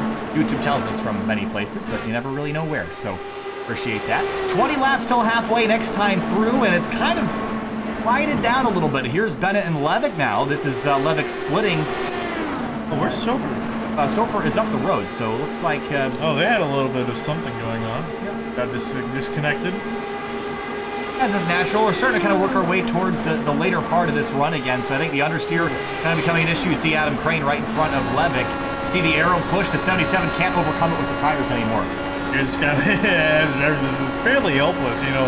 A lot of this is, coming down to, how you set up the cars in the corner. You see a driver down on pit lane. That is Bradley Walters in the 56. And he would remember was the first driver to come on down to pit road last time through. Yeah, so he's continuing that right now. And if you guess 30 laps on each run, how many more times does he have to pit? That's 1, 2, 3 more times to come on down pit lane? So we're looking at 120 laps left in this race, so at least 3 more times. So Campbell, with his road course prowess, I wouldn't think that much would transfer from the road courses to the ovals, but we haven't really seen him on the ovals a lot, so I don't think we really knew what to expect with the 144. Yeah, I think really with IndyCar, with IndyCar racing, that's kind of the beauty of it, right? Because you get the best of both worlds in that regard. You have, to be a good IndyCar, you need to be good at the ovals and at the road courses as well. Obviously, you can favor one over the over, and I would say that, I would say definitely Campbell was significantly more dominant on the road course side of things, but also flexing the muscles on the oval here, looking to get his first win at Indianapolis. When you think back to Barber Motorsports Park, he entered that race, he won it. You think to Circuit of the Americas, he entered that race, he won it. One other road course that we go to recently, it was we went to the Indy road course way early in the season, but I'm trying to remember where we were off the top of my head. As far as where he's won? Road courses. We've been to the Indianapolis road course. We've been to Barber, Long Beach, and Kokomo. Long Beach is the one I was wondering. He also won that race, too. Yeah, he won Barber, Long Beach, and Kokomo, which were the last 3 races. Yeah, so. 3 consecutive races, 3 road courses for Campbell, and he didn't win them by a little bit. He won them by a lot bit. He just crushed them. He dominated the field. Kokomo, I think, was maybe the closest, and that's a relative term. Yeah, that was, road courses always give you an interesting strategy dynamic with the push-to-pass system. That's not something you have to worry about today, but you have the draft, which is sort of the same thing if you use it the right way. Which I think that's Walters. It is Walters, and he's a lap down, trying to earn his way back on the lead lap through these lead lap cars. It should be fairly easy for him. He's got significantly more grip. Whoa! Almost to the inside. Almost clips Burton. As he tried to have a look up the inside again with fresher rubber, he's a lot more agile in behind these guys. And I think that the new tires will be worth about a second or so a lap as we work down the back straightaway. AJ Burton now under fire from that car. Bradley Walters, the Sadie Sim Autosport machine.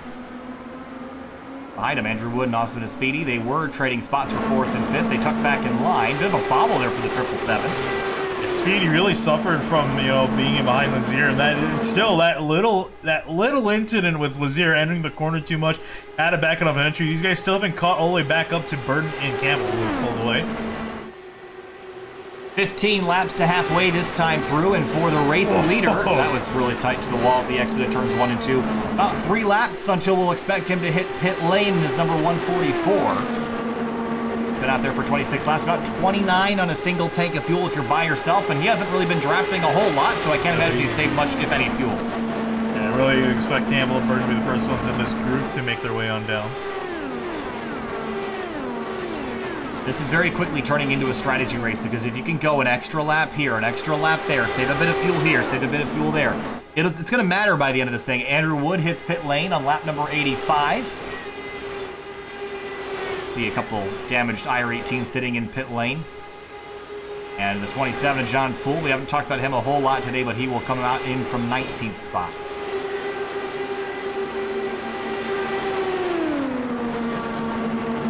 Speedy with a little bit of a run on the past the 777 car, and looks like he's going to still keep that Speedy of the car looking not as good in the later part of the run. I think that's where he's kind of been struggling. Christopher and Henry Bennett have started to come back together a little bit, but I don't think you can run with teammates at this track. There's just not enough banking here to keep you together once the tires drop off. You can leapfrog, but it's not that effective. It might help, if you're trailing, a second or a few seconds, 2-3 seconds in behind the next pack ahead of you. Try to make up 5, 6, 7 seconds. That's where it gets a lot harder. And they actually, after we saw them get disjointed, and they lost even more time. They dropped back now 7.3 seconds for Stouffer to our leader. Check out the track temperature. This is the hottest it's been all day, 123 degrees Fahrenheit on the asphalt. That is toasty, and we're going to continue to see it rise throughout the rest of the day. Still, apparently it's still not even noon yet.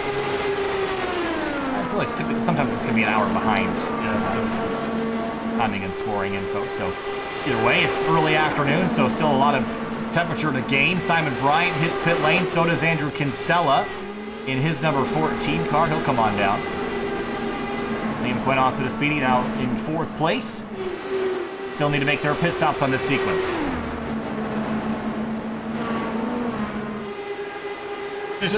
But There you go. okay, well, I was gonna say we're just about just shy of halfway, and we typically run races that I would consider to be about 40 to 60% distance. So look at the timing and scoring now. It estimates about an hour and 16 minutes left. That's pretty much the normal distance of racing that we typically run. Ooh, See a bunch of drivers head to pit lane. The 4-car Lazier. There is Campbell from out of the front group, and Speedy as well. So more drivers hit pit lane. I noticed too that Speedy, he came in a lot harder than the 24. Actually came side by side into pit lane. I imagine that he knew that the 24's pit box was before him.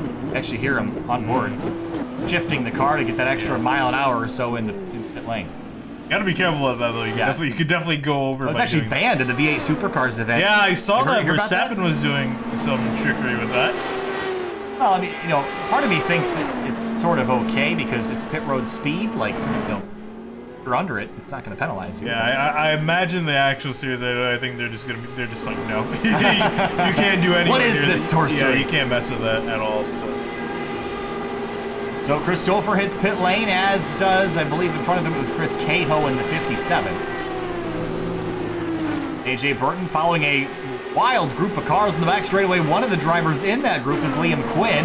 Kinsella and the 777 all in this for, looks like, about 15th spot.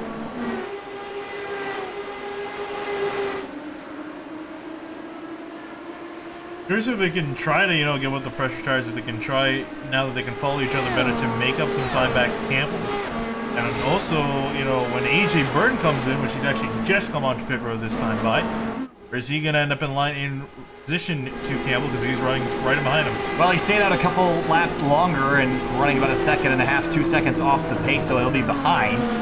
Again, that extra lap and a half of fuel might be worth something towards the end of this race. Still not exactly sure where we're going to cycle out or if any cautions will throw us off of that strategy.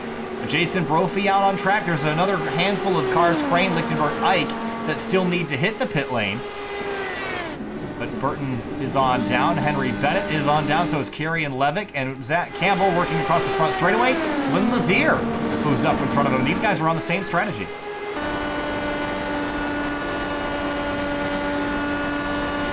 I'm actually amazed that he was able to catch back up and get past Campbell. This is a big game for him because Campbell's supposed to be the one that cycles back up to lead. And there you can see him behind. Woods just gotten by AJ Burton, who rejoins in front of everyone else. There's Bradley Walters, Liam Quinn, and Kinsella. This group also throwing Chris Cahoe. Really dicey here with the 50. Oh, they're going to be in. I thought I heard the wall contact there. That was really sketchy. As they came through turns 3 and 4, now Burton's going to pop out a line to the inside lane in front of them. You see the battle for what will be the lead here shortly. Campbell and Lazier, they cycle to the front with the exception of Andreas Ike, who leads by himself right now. If he gets a caution, I think he'd be all right with his position. I think he's just hoping for a caution come out. Nope. Unfortunately, I think Tank's going to be too low for him to do that, so he's going to pull on down to pit road. Note the 31 laps that he had been out there on, so that's going to be important later in this night. I imagine for these guys now, between them, just go back and forth, and just try to pull away from the guys in behind.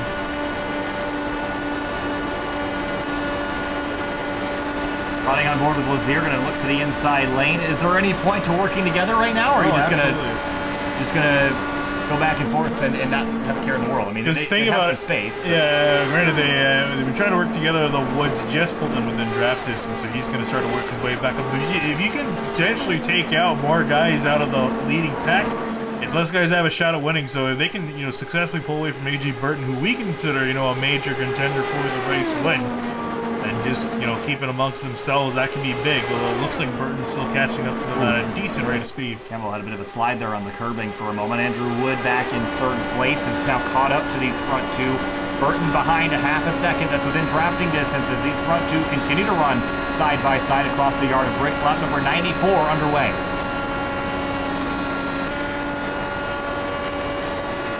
Right in behind, and here comes Burton, also with a head full of steam right in behind Wood.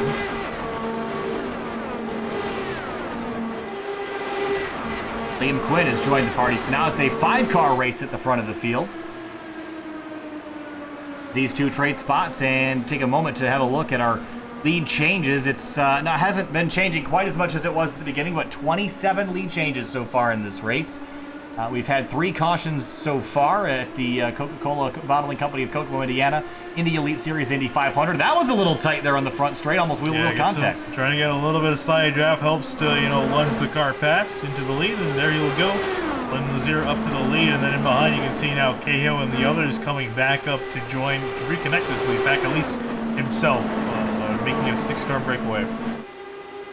Austin Speedy's not too far back to bring the 7 cars into it. Kinsella here as well. These guys are not leaving each other a whole lot of space here, Finney, making me nervous. A couple inches between those tires. Yeah, these guys juking out pretty hard here. No points, no extra points for, or anything extra really for leading at halfway. But nonetheless, these guys go in for it. And again, across the yard of bricks here behind the pagoda and across the line, Lazier will lead that lap. As we are now just about 5 laps from halfway at the Indianapolis Motor Speedway. Just after halfway, we're going to take a very short break, grab a drink of water to finish out the last 250 miles of this 500-mile event. As we run side by side for the lead again, and I'm not sure that we're going to see this calm down at all from here to the end. Whoa! Let me see it calm down once the tires start to wear out. I think these guys are going to use the tires for as good as they're worth. Well, you might as well, right? Like, this is the time that you want to use the Firestones because they're going to drop off in pace. So use them up while you got them. I don't think you can really save a lot. They're still running around here at 230 miles an hour. You're going to chew them up either way.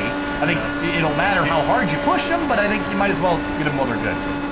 Yeah, especially if you want to move up position. Some guys might, guys like Quinn, I just want to kind of ride in behind because they don't really see a whole much worth because they're already running in 4th and they're right behind the leaders. So I think they're just kind of saving up their stuff, just waiting for the end of the race when it actually matters. But Mason Campbell will move up back to the inside of Lazier.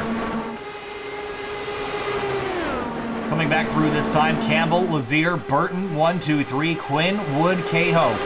4, 5, 6 is Speedy, Kinsella, Walters, Brophy. That's 7, 8, 9, 10 as we come across the start-finish line. Lap number 98. Here's what 230 looks like.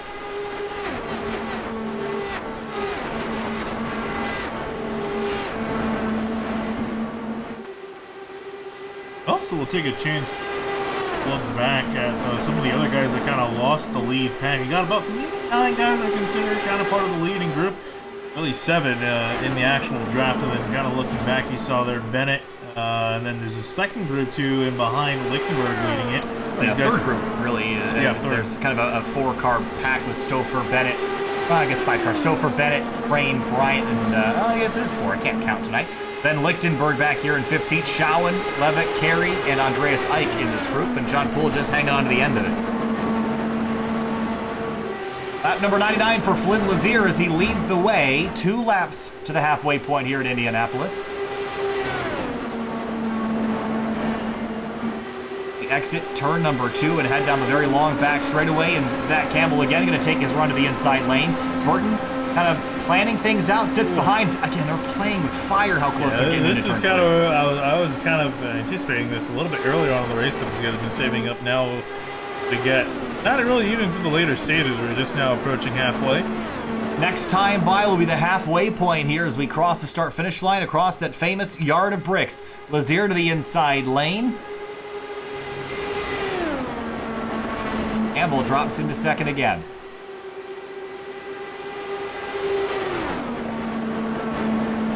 It's been amazing. We've been green for almost 80 laps now.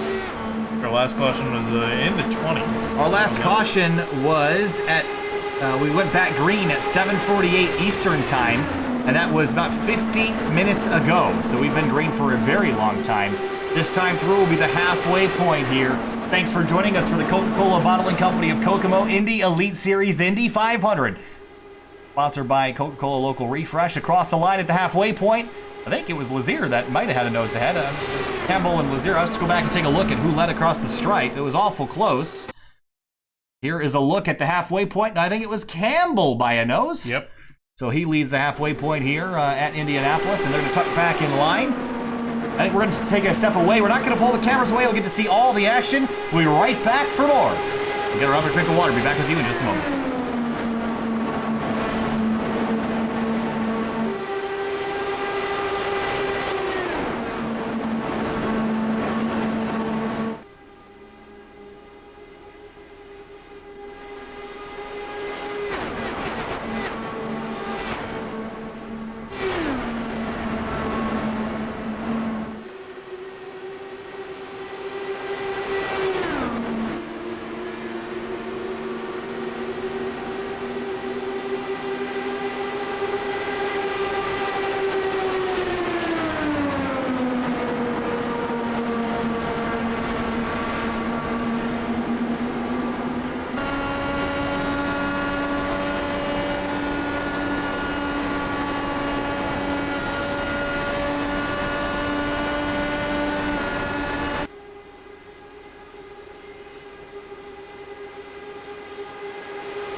Welcome back live to the Coca-Cola of Kokomo Indy Elite Series Indy 500.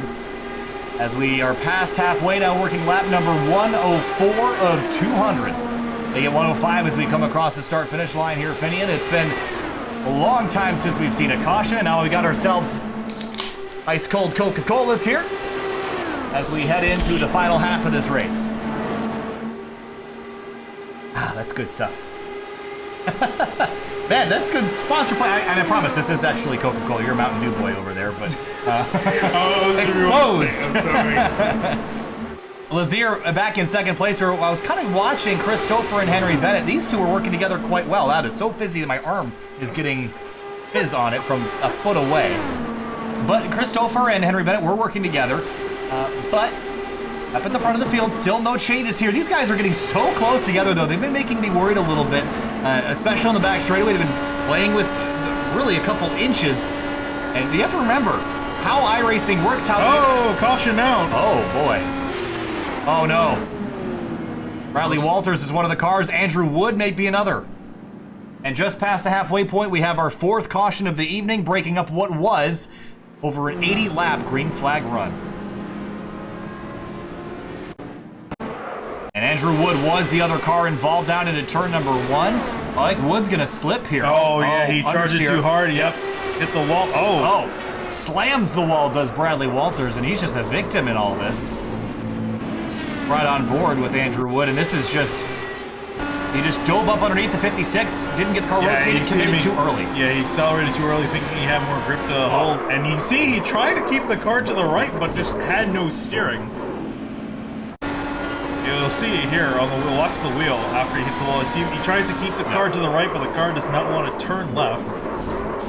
Or sorry, it doesn't want to turn right, and he continues on to the middle. The car doesn't really want to turn right to begin with, but it doesn't help when you smash the car up against the fence. So, we've had a caution flag. This kind of changes the strategy. We're just over 90 laps to go. That would mean, well, basically a two-stopper from here, I would imagine. You can go 31 laps. That's going to be tight, though. It's going to be tight, and that's, again, where, you know, you talk about fuel saving coming. These guys do have, again, with the open setup, they have fuel maps available to don't quite myself know, you know, as far as which fuel map is. I know obviously you keep it in 1 for race, and then you put it typically in, I think, 8 or 7. I think is as high as it goes. That's when you run under caution to save you some gas. I just get in the car and drive. I don't know about it. I don't run open setup that much, so I'm not that familiar. Well, I'm sure these guys have this all scienced out, so they know what they need to do. And I'm sure if the teammates especially have other teammates that are out of the race already, I'm sure they're playing crew chief right now, figuring out what they can do, how far they can go, what the plan is right now. Because for race leader Flynn Lazier, this is pretty deep into a run, so everyone's going to come hit pit lane this time.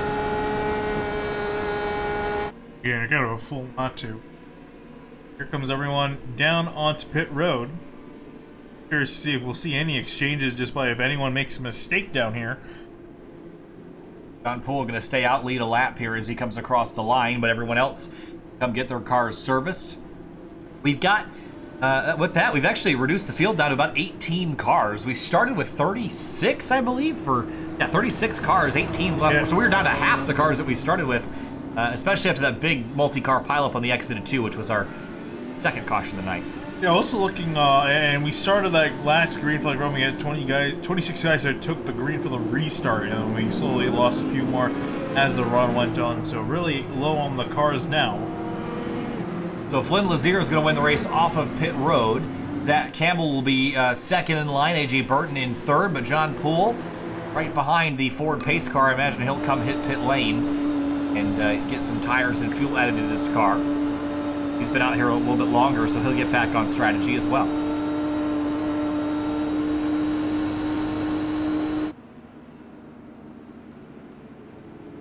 So it's been a long night so far. Still a little ways to go, just over an hour left. Again, we want to thank you for joining us tonight. If you're brand new to SimTV, you've never been here before, make sure you hit the subscribe button and join us for more action every single night of the week. Well, most nights of the week anyway.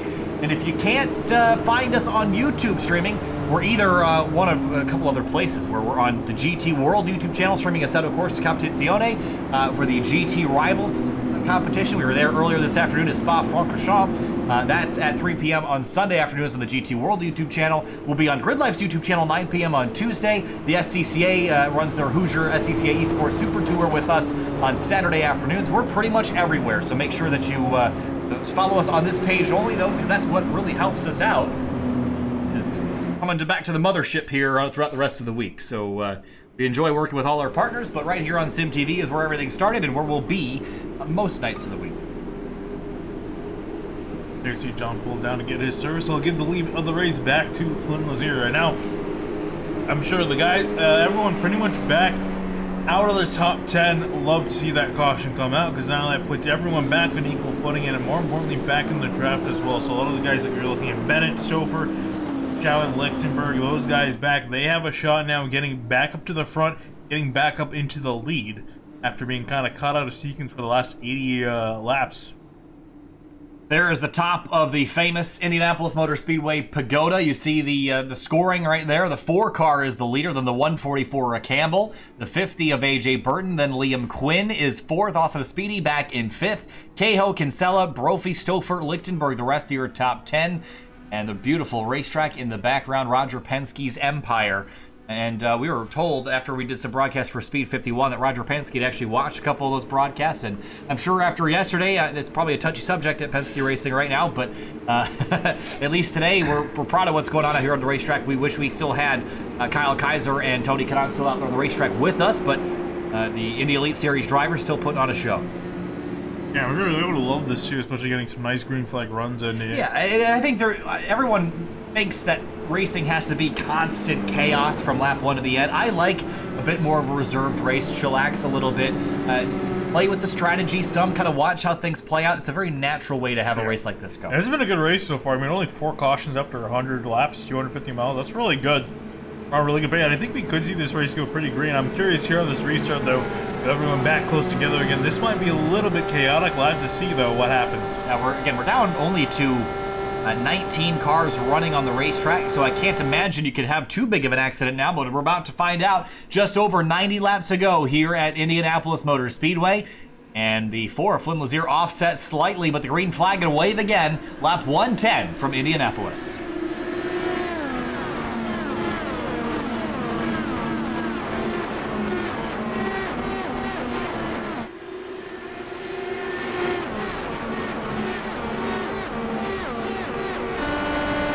Now here comes the runs at the exit of turn 2. Lazier going to be under fire from Campbell to the inside. He comes. AJ Burton could go 3 wide. He's going to take it there. 3 wide for the lead. Here comes the 50 of Burton to the inside lane. He'll go to the top spot off into 3. Power move for the 50. And he waited until he was sure they were going to get back double file at the very least by turn 3, and then I was able to get back to the inside. But here he is, defenseless with the draft. Here comes Campbell back on him, and does Lazier dare make it 3 wide at the stripe? Now he's going to sit behind Campbell, but it'll be Campbell to lead the lap. It's a little bit claustrophobic on the front straightaway here because you have that daunting concrete pit wall on the inside. It's something that you don't have on the back straightaway. And if you ask, I think it was Rossi? No, Gabby Chavez in the Speed 51 races. He was using the grass on the back straightaway. Try that on the front stretch, you'll end up probably in the wall. I thought you were talking about, I remember Rossi in real life, he made a daring pass in between himself and the pit wall, got really close to hitting it on the front straightaway. I'm curious if we see guys get that desperate late in the race. I'm sure we will. They've been, for the most part, fairly patient with some of their moves. Well, patience they might have now, but at lap 198 at 200, it's all going to break loose. Here we go, 2x2 for the lead across the bricks. Burton goes back to the bottom.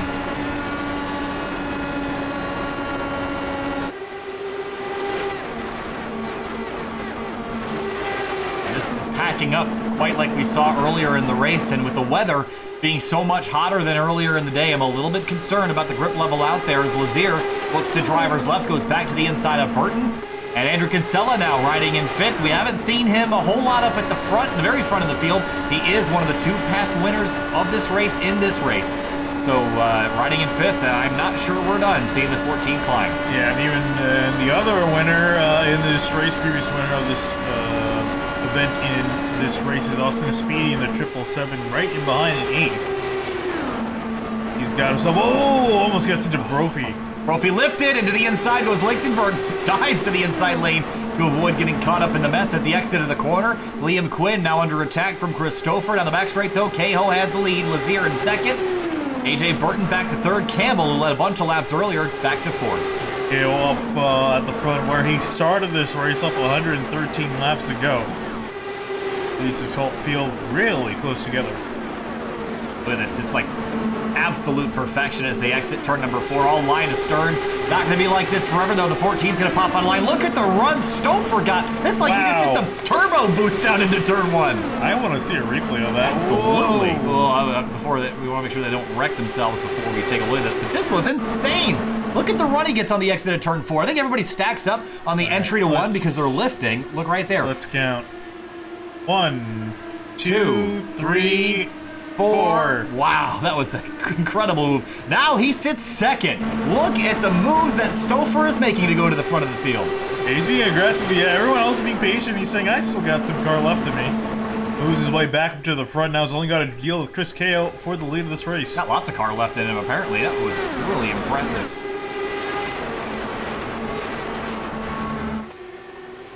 .85 laps to go this time through. Cahill, Stouffer still the front 2. Lazier back to 3rd. Burton, Campbell, the rest of your top 5.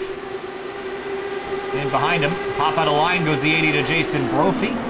Winner from Homestead, Miami in the first race of the season. Campbell having some connection issues really bad. You see him, he's right, he should be right in between Kinsella and Lazier. He's dropped out. Now he's back. No, I don't know if he's not going to last here. I don't even know if he's still around. You see the puffs of smoke, that's supposed to be Campbell, or at least where he is. Oh, no! There, well, we found him, and the caution is out, and just like that. Oh, man. One of the drivers that led the most laps today, his race is over. And that really sucks, too, because, you know, his connection was fine up until this point. And he had not a single issue as far as what we've seen so far in this race. Well, it's difficult to find a replay, but because it didn't exist. But I think for the most part, most people got through there without making contact. Let's run him over with Henry Bennett. I think you'll at least get to see the end of it. From the view of his car, it'll be easier to keep track. He's just going to see a... Wow.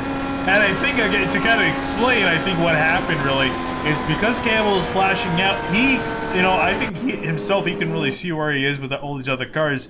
And at some point, the sim thought he was actually on the track, and he ended up clipping some guy, or getting clipped by someone, and into the wall he went. That's just what I can imagine what happened to him. But that's just really unfortunate for him, just being, he was running so well the entire of this race and to be taken out essentially by his internet. So every time we have an IndyCar race at an oval like this, I always like to remind people of what net code is, because a lot of people aren't really familiar with it. They think, well, what the heck is going on there? Well, this is something that you typically see when there's a crash where 2 drivers look like they didn't touch. The problem with racing on the internet is that you're racing against physics, right? If you're racing people from across the country or across the world, it takes some time for their data, their information to reach your computer. That could be on the range of 100 to 300 milliseconds. That's a long time to not know where the car is going to be that you're driving next to at 230 miles an hour. So iRacing has code to predict, based on your inputs now, where you're going to be 300 or 200, 300 milliseconds from now. The problem is it sometimes gets it wrong. That might play a factor. We haven't really seen it be an issue tonight, thankfully. But no, and these guys, again, in this series in particular, you haven't really ever seen it be an issue. Some guys, may have a bad night. The internet's the internet. Sometimes it's good, sometimes it's bad. And unfortunately for Campbell, in one of the biggest races of the year, it was bad for, just a half a lap, but it was enough to take him out of this event. I did want to go back, because we didn't do this at the beginning of the broadcast, taking a look at the track map for Indianapolis, because I think there's something important that we have to talk about here. Take a look down at the middle of the screen. There's that little silver line across the middle of the racetrack. That's the start-finish line. Take a look at where the corners are in just a moment. They're going to be turns 1 through 4, and they're not very obvious where they are here. But the big thing here is this is very much like Talladega in a certain way, because the start-finish line is way closer to turn 1 than it is in turn 4. That gives the driver exiting turn 4 a lot of time to slipstream past the driver in front. So I don't think if you're on fresh tires on a restart, I don't think you want to be leading coming to the checkers. No, you definitely don't. And I've, in one particular race I've done in Indianapolis, it was a hosted event, short stint, very few amount of laps. I just sat in second place. I had the leader right in front of me. I sat in second place for 5 laps, defended my second place position in the leader, because I knew I could get a decent enough run coming off of turn 4, and sure enough, it was set up the last 2 corners, turn 3 and then turn 4, to get a great run off of 4. Used the draft to my advantage, slingshot to the inside, and just passed by a few thousandths of a second. But, that's what I think, if it comes down to a late race restart, that's what it's going to come down to for the lead. Taking a look down, you can see the road course configuration there in the middle of the racetrack, as well as the golf course. All sorts of courses here at Indianapolis, whether it's road or golf. I prefer the road version, but not much of a golfer myself. But See, it's a beautiful facility here. It's my dad for us to go to the Indianapolis 500. You convince him with golf. Loves golf. That's what would convince him? He would come to the. Not like funnel cake and soda and candy and ice cream and race cars. My dad absolutely stays away from. Oh, I forgot he's very health conscious. Yeah. I'm not. Like he'll eat like on like an occasion, but like it's not that obsessed with it. But it's like if you can. Well, part of the track experience, I think, is getting track food. And absolutely. We were at. I don't care. Well, we were at the Hoosier SCCA Sports Super Tour. Was at Road America the other day, and I keep hearing how good the track food is at Road America. Really? And I want to go now. On a particular weekend or just in general? Just in general. The built-in facilities they have there are really good.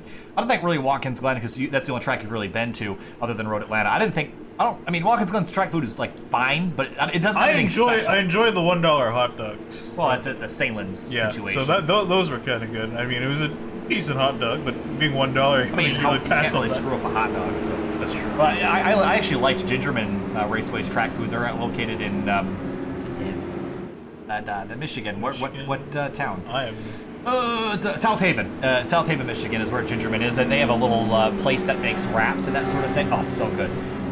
Like that place too. Port Atlanta, we just kind of got food from food trucks. We didn't really get to experience We did, however, enjoy the food scene in Braselton, Georgia. Yeah. That was amazing. Bojangles. Bojangles. What? Culver's was good. Bojangles. Where else did we go? We went to some random restaurant that was really good for fried chicken sandwiches and sweet tea. Oh, which I loved. That was awesome. That's all I drank. Time to get our heads out of the gutter. We're going racing with just over 80 laps to go. 82 laps to go this time through as we come to the start-finish line for the Coca-Cola of Kokomo Indy Elite Series Indy 500. Green flag back in the air, and it's Chris Cahill, the leader.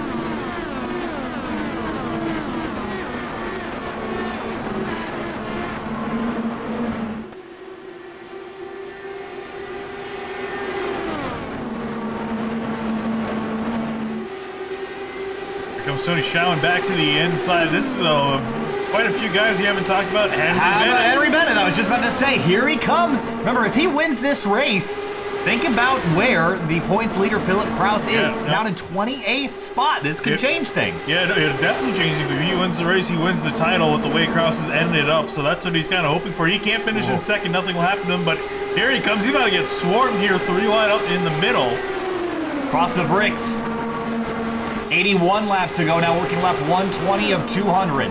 For the lead, Cahill Stouffer to the inside now is that silver and black car. The 13 is Stouffer behind him, Flynn Lazier, Kinsella, Bennett side by side at the exit of 2. The front 4 all on top of each other as we rocket down the back straight at Indianapolis. Oh, here comes Lazier, big head of steam. Here he goes, up the inside, 3 wide down into turn 3. Cahill's going to back out. Stouffer has got nothing to work with, so he's going to be in second. Lazier will take control of this race for now. That was really impressive. We've seen some big moves up the inside. Stouffer on the front straight on the last little green flag run, but here comes Stouffer back to the inside lane across the stripe this time through. 80 laps to go from Indy. AJ Burton down to the inside lane. The door slams shut, and he had to lift big time there to not run into the back of Chris Cahill. Kinsella and Showen go around the outside, and looks like Liam Quinn's going to have a run here onto the back straight.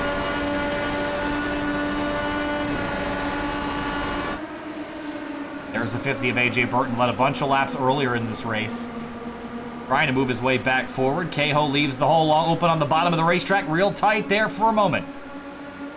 Well, tight indeed, and still going to be a little bit tight off of the exit of 4. Back onto the front straightaway. There goes Stouffer to the inside of Lazier for the lead of the race. Whoa, behind him, that was really tight into turn number 1. Still tight. The 50 car and the 14 have been really generous in lifting. Well, I heard the car slipping and sliding back there as well. Might have been Burton. He caught the apron a little bit. That could send the car a little bit sideways, but he's going to keep it collected. There's Liam Quinn and a Speedy. Speedy we haven't seen a lot of. He dropped a little bit ways back, and he's been pretty quiet just inside the top 10. Probably on board with Jason Brophy in the number 88 car.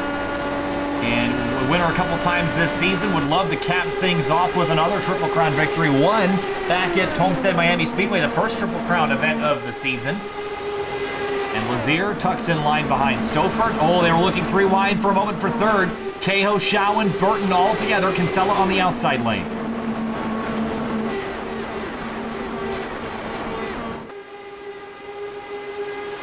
They're back to the inside. Most of the rest of the field single file, except for a few drivers, KJ Burton and Lichtenberg, side by side with other drivers. Again, I think the drivers feel pretty comfortable right now on fresh Firestones. No real risk involved in this.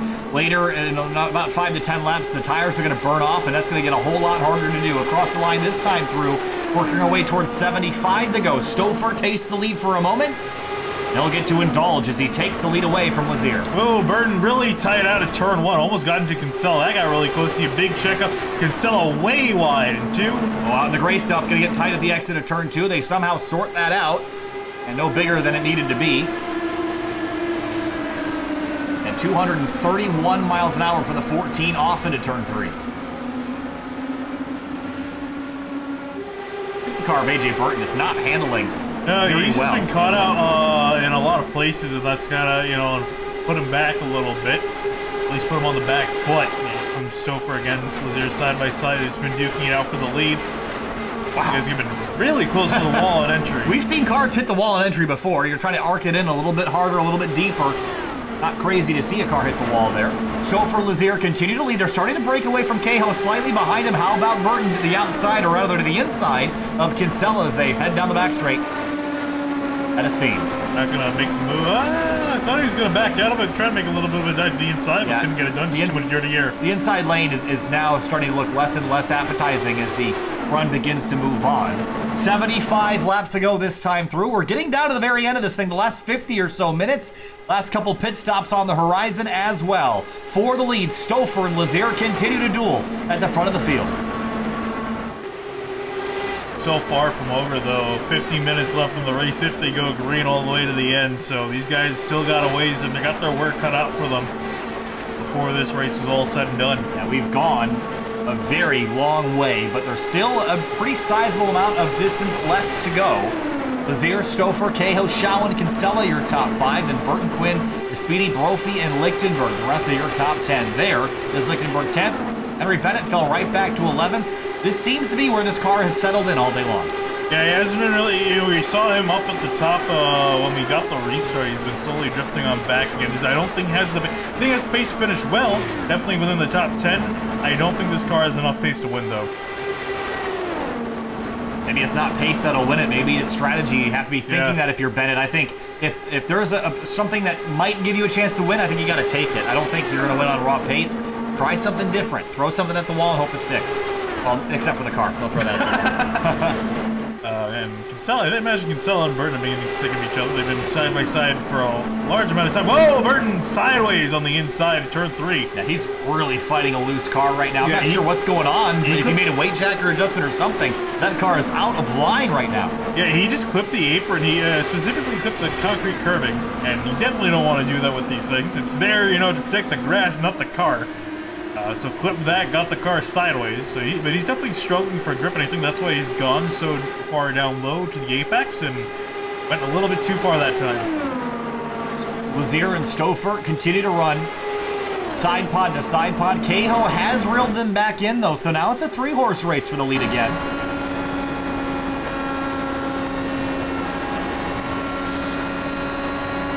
And about 3/10 back is Tony Showen. Kinsella has solidified himself as a top 5 driver for sure. The question is, can he finish there or move his way forward into maybe a podium spot as Lazier goes wide in turn 1, trying to get a run on Stouffer through 2 and 3.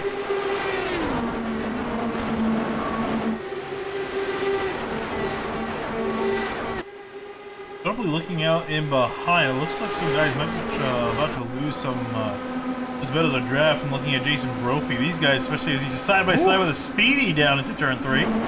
I'm a little bit concerned about a Speedy because earlier in the race we saw how good he was up inside the top 5. We have not seen him there in a while.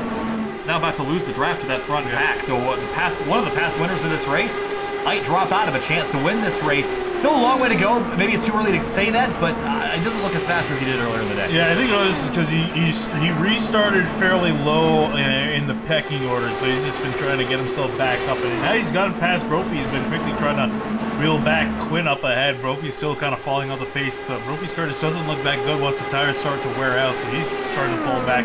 Now under attack from Lichtenberg. Side by side, Lazier to the bottom. He can clear Stouffer in just a moment. And I'm amazed by, really just half the names, I would have thought, we would have gone almost green to the end, and guys like Stouffer, Schowen, Kinsella wouldn't be, or not really Kinsella, and some of the other guys up there too, would not be in the mix coming down to the end of this thing. 70 laps to go. Front two continue to go back and forth. Speedy has caught this group, though. Maybe we spoke too soon. Liam Quinn, Burton, Kinsella going in for 5th. Yeah. Once he got past Brophy, he made his job a lot easier. Now he's up to Quinn. I'm curious how quick of a work he can make past the 6 guys out of him. Back up to the lead.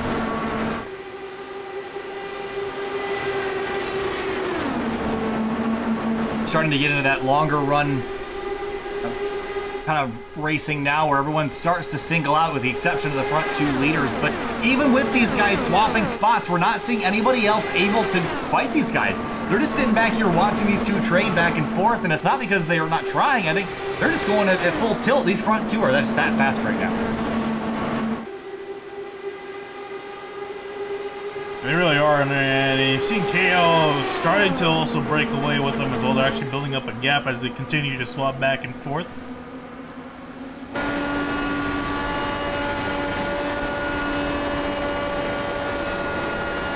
Exit to turn 4 towards the front straight now. We're way towards lap 133. Swing to the inside lane. Pass for position again.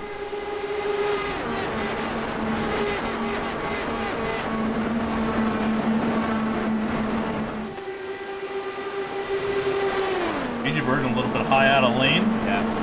We'll let on Kinsella or continue. Kinsella will keep the spot for now at the very least. Almost looked like he made a wheel-to-wheel contact on the straightaway between them. And Burton's going to just put his car to the outside of the 14. Oh, the 50 real tight to the wall. He's playing with fire running that far out of the lane. Gotta watching Kinsella as well, going to get tight on that inside. And here they come onto the front straight. There you see KO trying to pull along Kinsella. Hop out from behind the grandstands here as they make their way down the front straightaway. And I think for AJ Burton, he's fighting a struggling handling race car right now. But you see Liam Quinn to the outside. That's a really dicey place to make a move. You have to trust your competitors a lot, and Liam Quinn has put all of his trust in the hands of Andrew Kinsella. Not only do you have to trust your competitors, you got to trust your car too, that it can make it through the corner, and if you gas it up at the right time, you'll make it on through. If you gas it up too early, you're going to find yourself on the wall, and that's again the thing you got to play with and got to be confident as well. Last 45 minutes of racing here from the Indianapolis Motor Speedway for the Coca-Cola of Kokomo Indy Elite Series 500. Across the line, trading back and forth. How about a look at our lead changes so far today? How about 40 of them in 135 laps? That's pretty much one every 3 laps around here. And we know we've traded a whole lot more. This just records at the start-finish line. Adrian Burton's been making me nervous, though. You were talking about him earlier. He was running pretty close to that inside lane.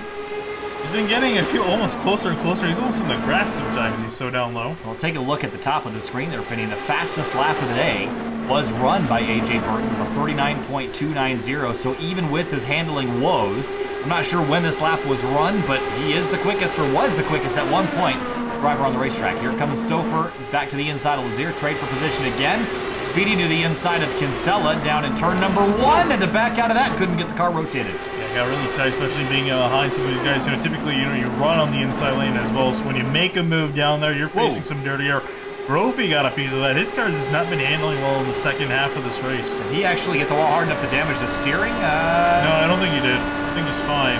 He got really close to it, though. Slight correction to the right, looks like, on the steering, but I'm not sure if the car is just set up that way. No, it's set up like that for the majority of these guys. I don't particularly like that. I'm not a fan of that either. Across the line, these two trying to break away from Kehoe. They've been unable to do that. Chow in 4th, Liam Quinn 5th. I don't like this. I think this is dangerous. We're getting on older tires now. 20 laps. We're about 10 laps away from a pit stop here. I would stop running to the inside. If you slip once, take yourself out.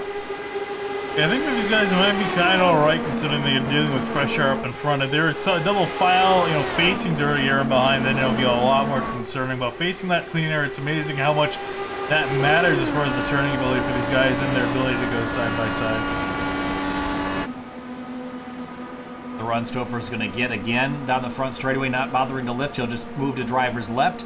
And I think Stauffer, or Lazier rather, will lift to facilitate that move, and in he'll drop into second. Kinsella and the 50 of A.J. Burton. Austin is speedy, 6, 7, 8. I'm a bit surprised with the speedy in the 777. I would have thought his car would have been able to move up the order, being up in 8th place, but unfortunately, well, not unfortunately, but he hasn't done a whole lot to move up at all. He's just been kind of sitting in this 8th place position. We talked about it a little while ago how we really would have expected him to stay farther up front, but the track has been changing, and if you're not keeping up with it, you're going to lose pace over the course of the day. I guess he feels confident just kind of sitting in that 8th place spot. He's right in the draft of the leaders, so maybe try to do something on pit road and try to get himself back up into the front. It's been a while since he's been there. So speaking of pit lane, we're expecting stops just prior to 150 for the rest of the field, so this is still a 2-stop race from here. Very much so, and especially with that caution going with Campbell, definitely made it was a little bit iffy on the fuel mileage. He was getting close to the very ends of it, but now it's definitely going to be a 2-stop race to the end if we go green all the way. We're almost a 1-stop race, but from here, if they could go other... Not really that close, are we? Still going to be a 2-stop race. Kind of an 80% run and then a 100% run to get to the end of this event. Brendan Lichtenberg and Henry Bennett, these guys have just been stuck here all day long. They have not been able to go very much of anywhere. Lichtenberg started 15th. He climbed to 10th. Bennett up 2 spots, but Bennett especially has just been stranded in 11th spot all day long, unable to go forward or even backward. Yeah, these guys have been caught up in behind Brophy, and Brophy, he's been not able to really get a whole lot closer to Kinsella up ahead. I think his car is just too bad with the tires and the dirty areas. He's not able to rotate and stay relatively close to the guys up ahead of him. And actually, you see Speedy up to the inside of Kinsella, pass per position. Oh, but he tried this again, but big understeer. He can't make it stick. That was a repeat of what we saw earlier in the run. Chris Kao has dropped behind Liam Quinn to move the 24 up to 3rd. 60 laps to go this time through. As the 14, he got in the wall out of turn 2. I think that's a hard hit for him. Yeah, that car might be done depending how hard he hit. Oh yeah, the steering looks pretty messed up. Ooh, oh no, Jason Brophy. Flynn Lazier is in the wall. Oh, One of our front runners, and where is Chris Stauffer? He's out too. At the front of the field, it all goes wrong with 60 laps to go. There's Kinsella, who is already stricken, and it's over for these two. Wow. I told you it was risky. Finian right here to the inside. He dives up underneath. And does Stauffer try to cross under? I think Lazier's going to push up right here. Oh, that didn't even happen in the corner. That happened on the short chute. Yep. And they just got together. Wow. Picked up like a football. But again, this is just the nature of racing this closely. I really thought that was going to happen on exit. I was surprised he made it past fine, and it was here. Right here, yeah. The 13 moves slightly left. It's just you can't really put it on anybody. It's just a racing incident. Look at the 4 grind along the concrete there and get hung up on the caution light is what kicked him up into the air. Then lands on the right side. Right on board with Chris Stauffer here and see what he saw out the windshield, or I guess the aero screen on his number 13 car.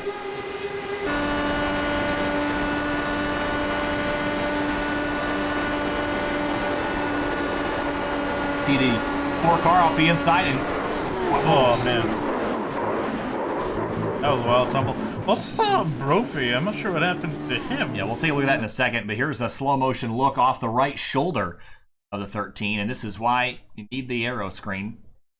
Wow, that makes you sick almost looking at that. And then you mentioned the 88 of Brophy, somehow involved in that potentially, or I think he dove to the inside to just miss the accident. I don't think he was really directly involved in it. Yeah, he himself and Lichtenberg going down, taking the access road in turn 4. So let's go back a little farther and find what happened to the 14 to Kinsella, because we saw him hit the wall at the exit of turn 2. Here is a look. We'll run on board with Kinsella.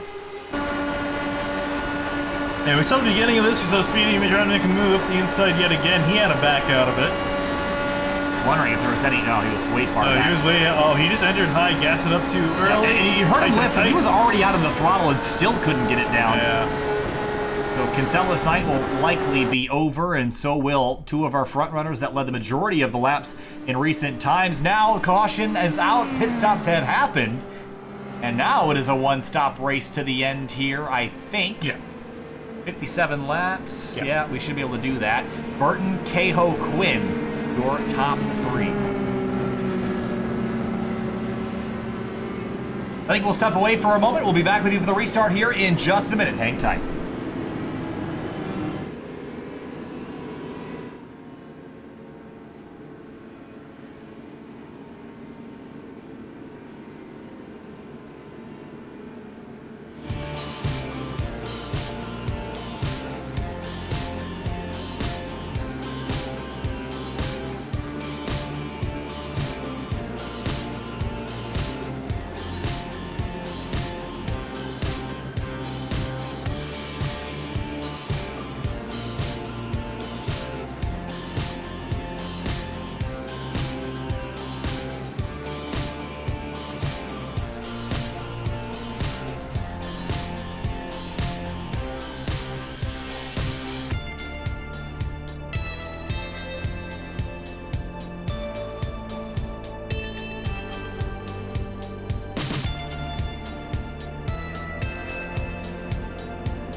Welcome back live to Sim TV and the Coca-Cola of Kokomo Indy Elite Series.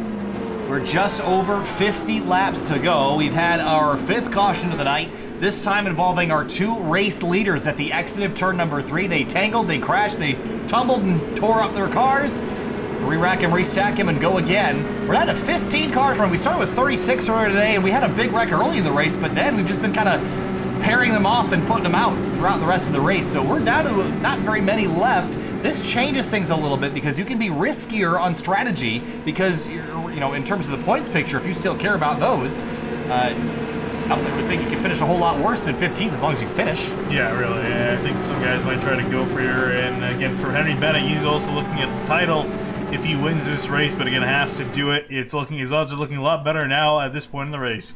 Yeah, Bennett needs to win. He'll restart in 9th. Green flag back in the air from Indianapolis Motor Speedway at lap 145 of 200. AJ Burton, I think, now becomes the automatic favorite with how good he's been tonight.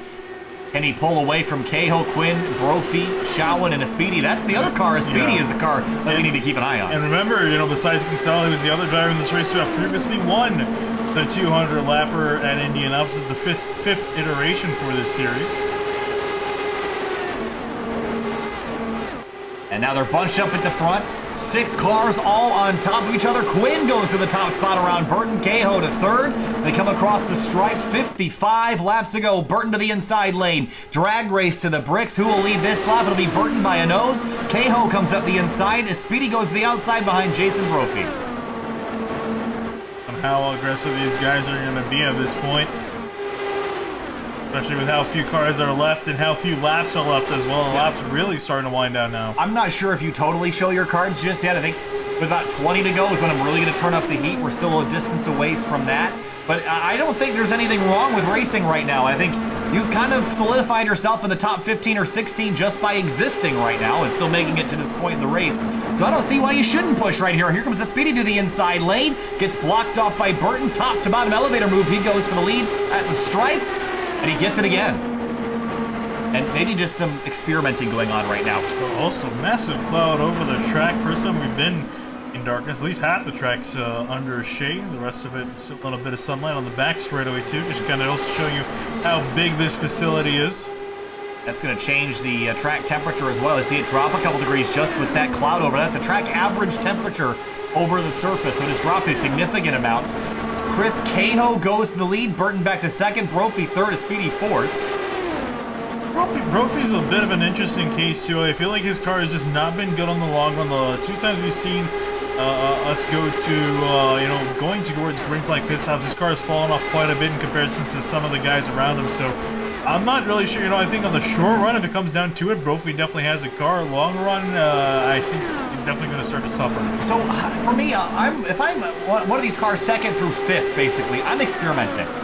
I know if I keep doing what I'm doing, I'm going to be inside this top 5 coming to the checkers. I want to know, where do I need to put myself to pass these leaders? How am I going to get this done? You're going to start to try to learn everyone's tendencies, what lines they're taking, how aggressive they're being on the tires, and put yourself in that position. This is a chess match at 230. You can kind of plan for it a little bit, but there's a lot that you can't plan for, and I think that's going to be the difference, is who can adapt when the time comes on lap 200. Yeah, honestly, if I was one of these guys, I would potentially wait till maybe after, because again, these guys have to make one more pit stop before the end of this race. I would potentially wait till after that first series of pit stops to then start potentially, playing with some moves, especially if you're in the top 5, and most likely then going to be in that lead draft when these guys finish their cycle. Up to see here, there's Chris Cahill up the inside of AJ Burton, working his way back to the lead. And Speedy again in that 777. I think he's going to be, if my pick is not AJ Burton, he's definitely going to be that 777. His car's been looking pretty fast. It's been a while since we've seen him back up in the front. Yeah. But here he is back in third. That's the key to me, I think, is that we haven't seen him up here. I don't think it's because of lack of pace. I think he's here to stay now. And now that we're getting down to the last 50 laps or so, next time by will be 50 laps to go. How about Lichtenberg in the 10? We haven't seen him up here in the front all day. And it's been a very rough season for Lichtenberg. Definitely not like last, where he won a handful of races. Big slide at the exit of turn 2. Certainly struggling a little bit with some loose condition, but I'd rather be loose than tight. I'd rather be able to control the car than have big understeer. I mean, for Lichtenberg, he won at Twin Ring Motegi earlier in the season. But, he started off pretty poor, his season as a whole. Missed Homestead because he wasn't able to qualify in, just missed the entry and only taking the top 33 to start the race. Ever since then, it's been pretty rough. Other than that win at Motegi, that was a bit of a bright spot. But here he is, how about if he wins at Indianapolis, that would be pretty big for him going into next season. Have we been sleeping on Chris Cahill? I mean, think about this. He started on pole. We've only said his name a handful of times today.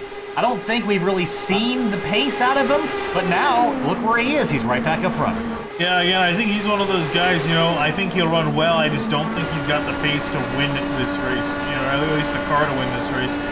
Guys like Burton and Speedy looking a lot stronger than his car in particular, so I don't know. Here comes Burton back in the inside as Speedy. Potentially following through. No, he's sitting happily in third. Gonna make a big lift there just to sit in line. No reason to push it. Lap 152 of 200 as we work through Indianapolis Motor Speedway turn number 1. All in line, just like the teacher told you. The hallways, but not at walking pace, that's for sure. And also just want to point out too, Kinsel's actually still running on the track. He took the green flag with everyone else and is still on the lead lap over that car. Pretty damaged. I think he's just trying to, navigate this car at his own pace, because again, has significant damage to the right side of that car. Though it may not look like it, so he's just trying to hang on, just finish this thing out. I don't think there's any pace left in that car at the very least, but he might be able to finish this one out without another issue. So, across the stripe this time, Burton and Cahill again running nose to tail into turn number 1. Down to the last half hour or so of racing. I want a prediction. Who do you think's got this race? I mean, part of me wants to say Speedy, but I definitely feel like Burton, especially considering how many other guys we've lost out of this race so far. I think is the strongest competitor left. He's been holding that lead pretty solidly. Obviously, he's been switching with KO in that 57, but been holding on to no less than second. And his car, again, I've seen him in the front the most often. I think he's got what it takes. I'm going to pick Chris Cahill, and it's not just because he won the pole. I think it's because he's got good racecraft. He's been up front all day long, slicing and dicing with everybody, but he's been right behind it, and he hasn't gotten a single lick of damage on that car yet. That tells me that he's got his racecraft figured out. He's got Diet Coke on the side of that car. I think he's going to be at least inside the podium here, potentially even the race winner.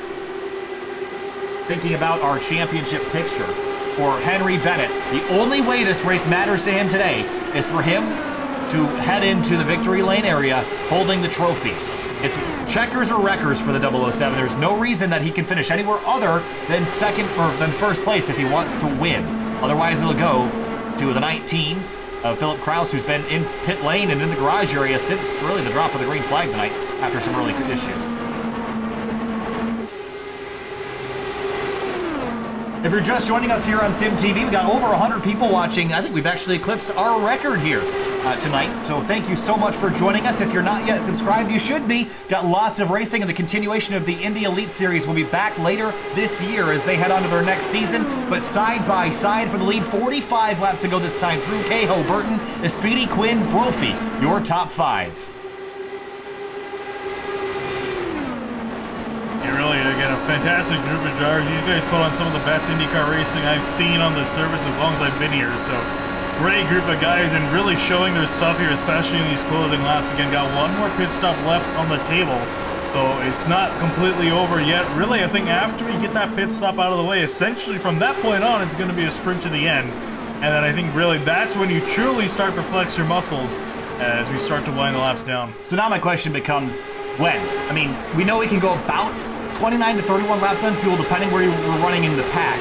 When do you pit? Are you right as soon as the pit window opens, or are you running all the way out to the end of the fuel tank? I run the tank of gas out. I mean, it might depend, you know, if you potentially started to lose track of the bleeding pack towards the end of the run, I might want to come in just a little bit early to potentially, you know, make up some time there to get back into the pack. But if I'm one of the leaders, I come in as late as I possibly can. Not only do you have fresher tires at the end of the race than some of the guys around you, but also if a caution does come out, you don't get caught off guard. I think that's the big key there, is the potential for a yellow. I think there's going to be someone that comes in as soon as the pit window opens just to kind of leapfrog. Yeah. You need to take Firestone tires. We've seen the drop off, the fall off in pace today. You're going to need Firestones, so I don't think there's an advantage to pitting later to short fuel the car. I think it's just to stay out of the trouble of potential yellow flag putting you a lap down.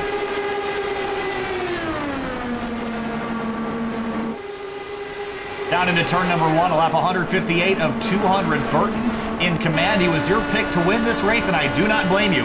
He's been up front in command, and he always does this at these big speedway races, and really only runs the big speedway races. We don't really typically see him. I think he raced at Coda a couple weeks ago, but we don't really see him around for a whole lot else, but he's really good at this and continues to lead. But Cahill goes to the inside lane, takes that spot back as Espedy looks for second. Espedy, another driver I've been keeping my eye on this entire race, is a little bit silent towards the middle part, but now again where it counts towards the end of this run, starting to inch his way back up to the front. He's been sitting very quietly in third. Notably, he has not made almost any attempt, as far as I've seen, to try to take second place away. He sat in third, he's happy with third, and has not made a single move up again. How much of this is planned, the team talent car? I mean, you have to imagine that he's just...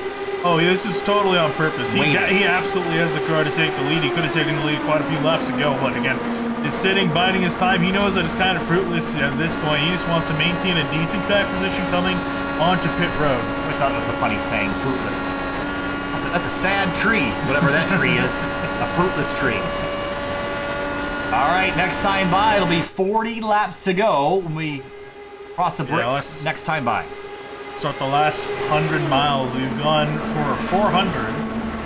Believe it or not, I think that in itself is the longest race distance we've ever done. Yeah, I don't think we've ever done anything more than a 300-miler. That was about a year ago. So this has been a long one for us, so bear with us as our brains start to kind of melt towards the end of this thing. But a long time to sit here at this computer, and we're shoulder to shoulder. We share an apartment, and it's something very unique about the Sim TV crew. We're not going to have this for too much longer, but it's nice to be able to look you in the eye and tell you when I need you to shut up so I can talk. That was a nice way of putting it. Across the line, 40 laps to go, the last 100 miles of the Indy 500 here for the Coca-Cola of Kokomo Elite Series. And Brophy really slow on the straightaway. And again, this is the exact same we were seeing the last run too. He's just, for some reason, I think just the setup that he's running, towards the end of these runs, he's just been he just does not have the pace to follow in behind other guys. He seems to start to stack up. He's got Tony Kanaan, Grace like Brendan Lichtenberg in behind as well, and they're potentially eyeing up a pass on him to get back into the draft for the guys up in front. Brophy's currently sitting half a second back, but he's not gaining, he's losing time. Grace Ike is another driver we haven't talked about a whole lot yet tonight because he hasn't really been inside the top 10 until lately. I'm not sure he's got the pace to win, but he could sneak out a top 5 here towards the end, depending on how wild things get at the front. Oh, and in sync, Burton and Liam Quinn pull out to make a pass on the guys up ahead of them. Burton successfully does it on KO, but not for Quinn. He sits back in behind a Speedy.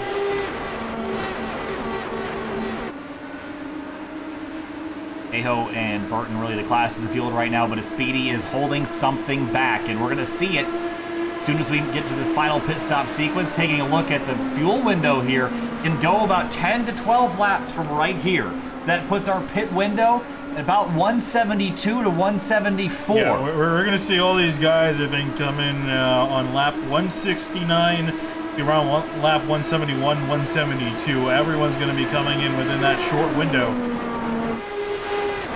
Out of line is the 31 of Tony Showen. Whoa. Oh, that's going to get real tight between him and Brophy. They lost a lot of time doing that as well, and Brophy's still going to stay ahead of Showen. Showen goes way wide out of turn 2, almost gets a piece of the wall. Here comes Ike up the inside, trying to take advantage of that mistake. Liam Quinn, maybe. He's sticking right with the 777. Again, I don't think we've seen the pace to win out of this 24 car like we've seen with these front three, but if you're in this lead pack, I don't care who you are, you can win this race. He could be, honestly, the sleeper out of this group of guys. You're just kind of sitting here buying this time. We know, again, that Speedy's definitely hiding something. Quinn hasn't really shown a whole lot, in comparison to the 777 cars, so I don't know. If the card's full in his favor, especially the guys up ahead run into trouble. We saw the leaders wreck out earlier in the race. Anything can happen, and that 24 is right there to pick up the pieces. Lap 164 of 200. This is a 500-mile race at one of the most famous facilities in really the entire history of motorsports. One of the most significant, for sure, the largest spectator event in the world every May. It won't be running until later this year, right? This year because of the whole situation. However, we get to run it today virtually with a different group of drivers. Fortunately, there's not going to be a whole lot of an actual month of May, but at least we get to continue it on in the sim. I really was sad that we couldn't broadcast qualifying last week because of our GT Rivals situation that we had to do for Assetto Corsa, because the qualifying for this race was done so similarly to the real-world qualifying. I love sitting down and almost like a podcasty environment, watching the sector times and just waiting for that final moment when someone comes across the line to get pole. That's such a cool time. And even for the guys too, they had bump day as well. They had 40 guys on the roster that were eligible. They only took the fastest 33. 33, and then we had 3 more drivers, one of them being Kyle Kaiser. Kyle Kaiser, Tony Kanaan, and then Flynn Lazier. So those drivers all get on the grid by default. Of course, you can't turn down TK. No one can, so I love TK. I was hoping we'd get a chance to talk to him. Doesn't look like we'll get that chance, but we did have him in the Discord for a little while, so... down into turn 3, Cahill goes to the lead again on AJ Burton. Big slide for the 777 in behind. Front 4 breakaway, though, Brophy falling back. But Showen and Ike have also lost touch with the 88, so Brophy's in no man's land right now. Yeah, again, that car is not set up to go for the long run. His tires, I think it might be just his tires. And we're talking about this earlier, too. I think his setup is burning up his tires too quickly. He just can't keep the grip up towards the later part of the run. He's been drifting on back. He's fallen out at Draft Ranger, just about to, at about 9/10 of a second. Oh, Brian Carey, just outside, and Dakota DiCienzo. Both these drivers, we haven't mentioned them at all yet tonight. Haven't said their name once. And here they are, just outside of the top 10. Who is 10th? That is Henry Bennett. And I think he's 10 spots shy of holding up not only the trophy for the race, but the trophy for the championship. Those are very difficult 10 positions up ahead. And again, he's falling back 3.2 seconds, 3.3 seconds. So he's starting to fall off the pace of the guys up ahead of him. He's kind of, again, in this little pack that's forming up in behind Brophy. Is there some frustration forming in the 007 camp right now? How frustrating is it to see this race beginning to slip away as the clock runs down to the very end? It's a little bit, and especially, helpless too. I think that car's got some decent pace. Again, I imagine he was running a setup similar to Stouffer, his other teammate, and that car was up in the front for quite a while. So I think there is a bit of frustration that he just hasn't had the track position to work with, and he's kind of on in the same situation again. He's going to kind of be in that second pack that's forming. Not a whole lot he can do at this point. So we're getting down to the very end of the fuel window here. Pretty much pit window open this time by. I should say the opening, end of the fuel tank, opening of the fuel window. I really should have said there, but Lap 169 of 200. And the next 3 laps, we're going to have to see everybody hit pit lane for one final time.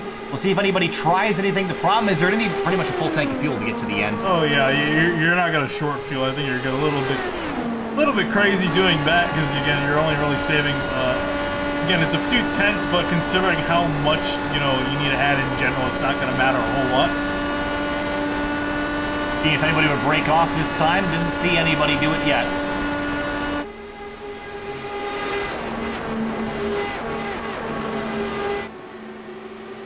Now, the next time by, it'll be 30 laps to go. Now, that is the outside edge of the window. You can pit now and make it to the end. I don't think we're going to see a lot of drivers, or at least the front runners, come yet. Drivers towards the back might do it to try to get a jump. Only about a second of tire fall off from the beginning of the run to now, so you might leap a few spots, but it's going to cost you towards the end of the race, and it's pretty close. If you're out on your own, you might not make it on this lap if you come in this time. Exit at turn 4. We'll see if anybody bites. Not this time. Oh, one car. In the back. Simon Bryant, he is a lap down, not really in the lead group. Front 4, I would imagine they'd all come together, wouldn't you think? I mean, potentially. You have to see here. I imagine Speedy and Quinn might be able to go maybe a lap more than AJ Burton and Chris Ko up ahead. Will they? I don't think so. They might just come on down later. There's a lot to see, though. Final 20 minutes of this race. Thanks again for joining us here on Sim TV. My name's Kyle Kaiser, joined by Finney and Dakuna. The 14 car Kinsella hits pit lane. He's been driving around with a very stricken vehicle since his accident, the exit at turn 2 earlier in the race. There are your 4 leaders.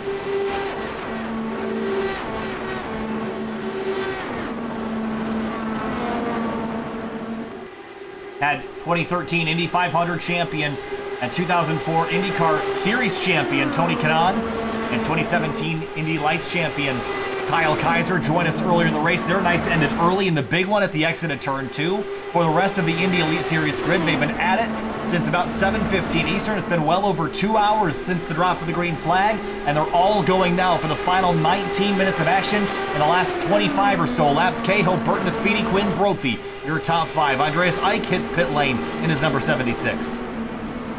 Made his way on down. Again, these guys were able to go a little bit further because they some laps were also put under caution.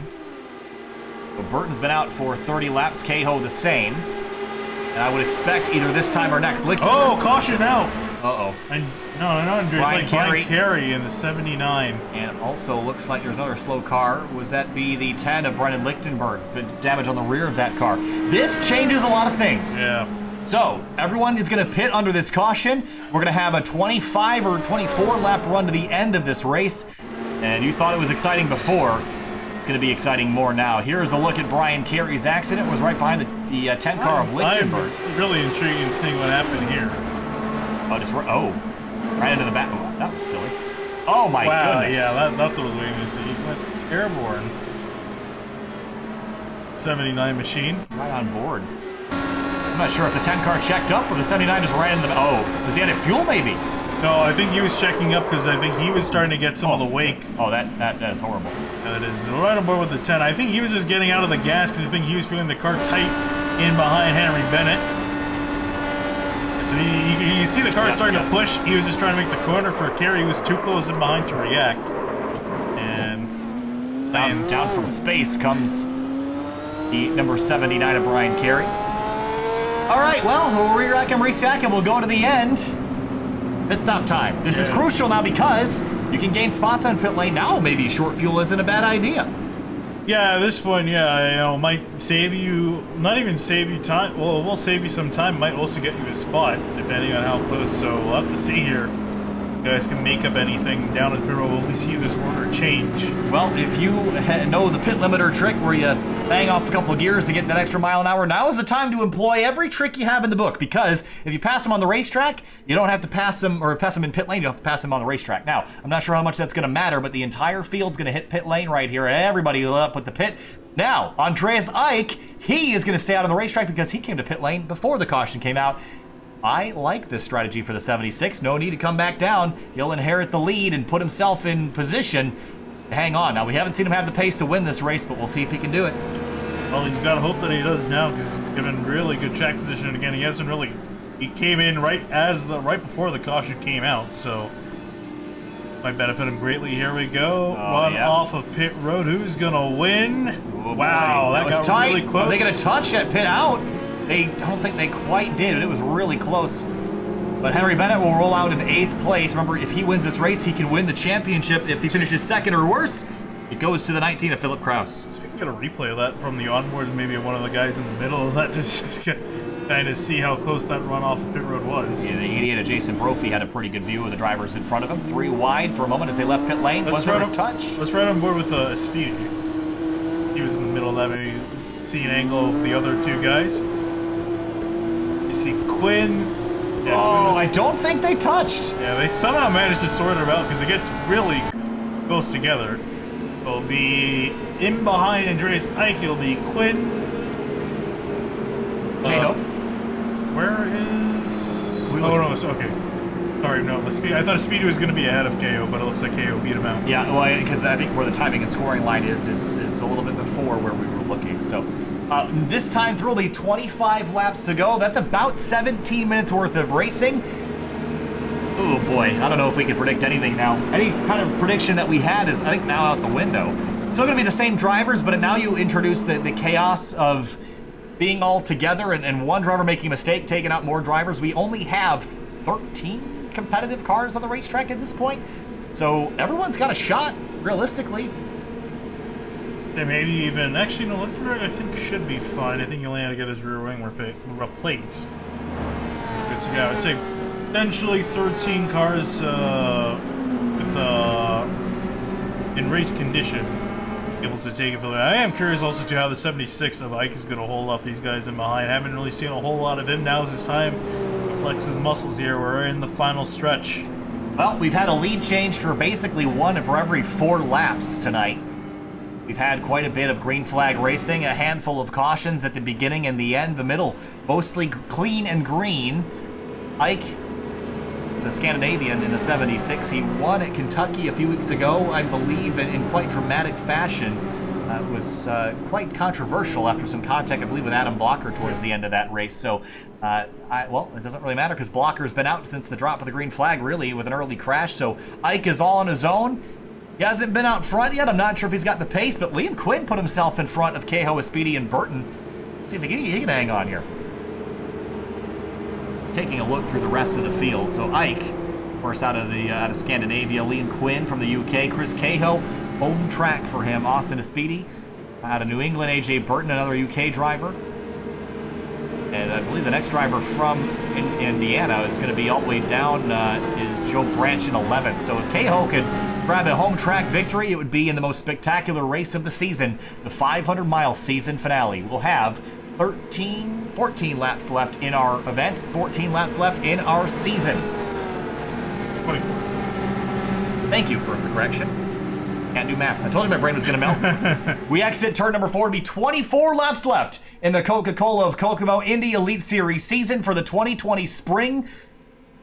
And we're now down to the last little bit. 17 minutes of racing estimated here. Green flag back in the air, lap number 177. We're going to end it all now. Look at Burton, a big block on the front straight, keeping Brophy behind him. Andreas Ike pulls away. Trying to defend his spot, but lost a decent amount of time to Speedy up ahead. Little kind of 2-car packs at the moment as everyone's trying to draft back up to one another. Yeah, this field, it's going to separate like this. We always see this on race restarts where you're going to have the group spread out as soon as they all get launched out, and then they're going to accordion back together once the draft brings them all back in. So a group of 4 and a group of 3. That's looks like Burton, Brophy, and Shawan at the back of the shot. They're going to try to catch back up to the front 4. Quinn, Ike, Speedy, and Cahill as they exit turn 4. And Speedy got 3rd place from KO. Now looking at 2nd for between himself and Andreas Ike. Ooh, AJ Burton, big move to the inside. 3 wide for a moment. He's going to go to 4th place, make it 3rd, make it 2nd as he heads through turns 1 and 2. Now back to 3rd. Can he slot himself in? Not quite. Is Speedy on the high side? And they make their way through 2. An aggressive move for AJ Burton. Going to pay off, though. Going to be in 4th, trying to fight for 3rd with Speedy on the outside. Oh, that was tight. Brophy up the outside lane. He went for the gap and got some spots. Who's going to look to the inside? Oh, inside? my goodness. No way we get out of this without a mess. Double wide, 3 wide for a moment. A Speedy to second. And A.J. Burton, he gave quite a bit of room on that inside, just anticipating where Brophy was going to end up in. Whoa, whoa, whoa! That was a big slide, top to bottom. He saves it. He'll hang on in 5th place. I think he saw a little bit of a checkup from Brophy, and he kind of, reacted to that to keep his car from getting damaged. Closing in on 20 laps to go with Speedy Quinn at the front of the field. Then it's Ike, Brophy, Burton, and I don't think I can read them off to you because they're changing every time I try to read them. Here comes Quinn back to the bottom of the racetrack as they rumble down the back straight. Position's going away quick here as these guys are just constantly going at it. Here comes Burton again with a charge up the inside, trying to get past Ike in that 76 car.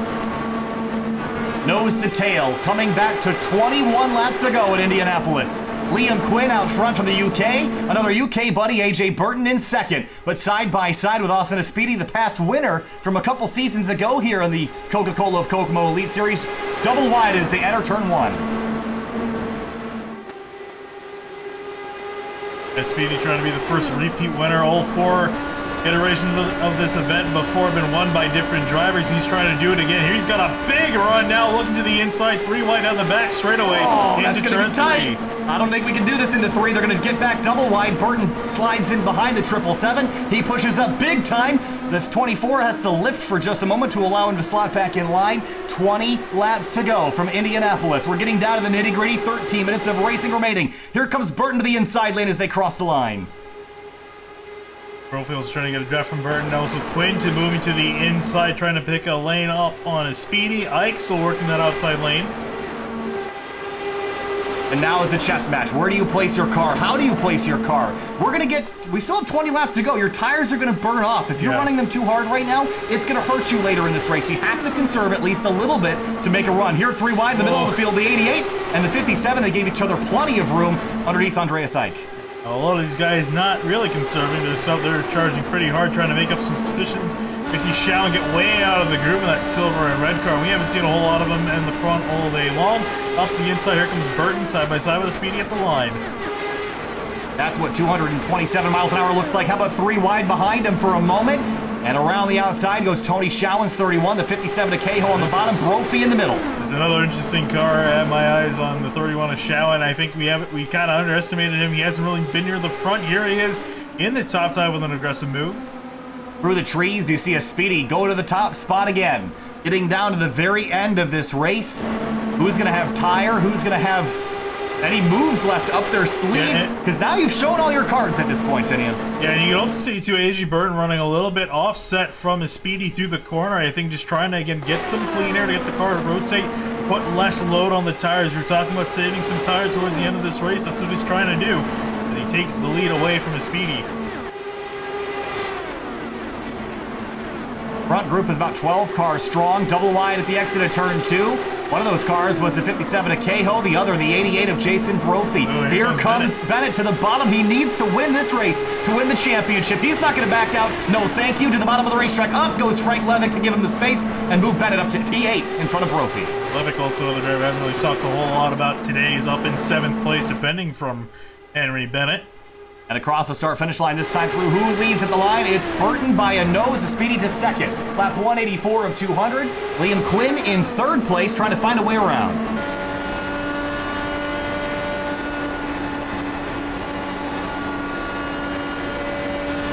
Onto the back straight, another run. We've seen over 50 lead changes in this race so far. You see Liam Quinn lifting right now. I like where he is. I like being 3rd. These front 2, they might get together coming to the checkers, but where's the best place to be? Do you feel comfortable sitting in 2nd and having to take that lead away, or would you rather be leading and throw the block? Honestly, I think it's going to depend on how these tires wear out, considering how many laps we had left when we took the green flag with just about 24 laps. I kind of might want to be the leader.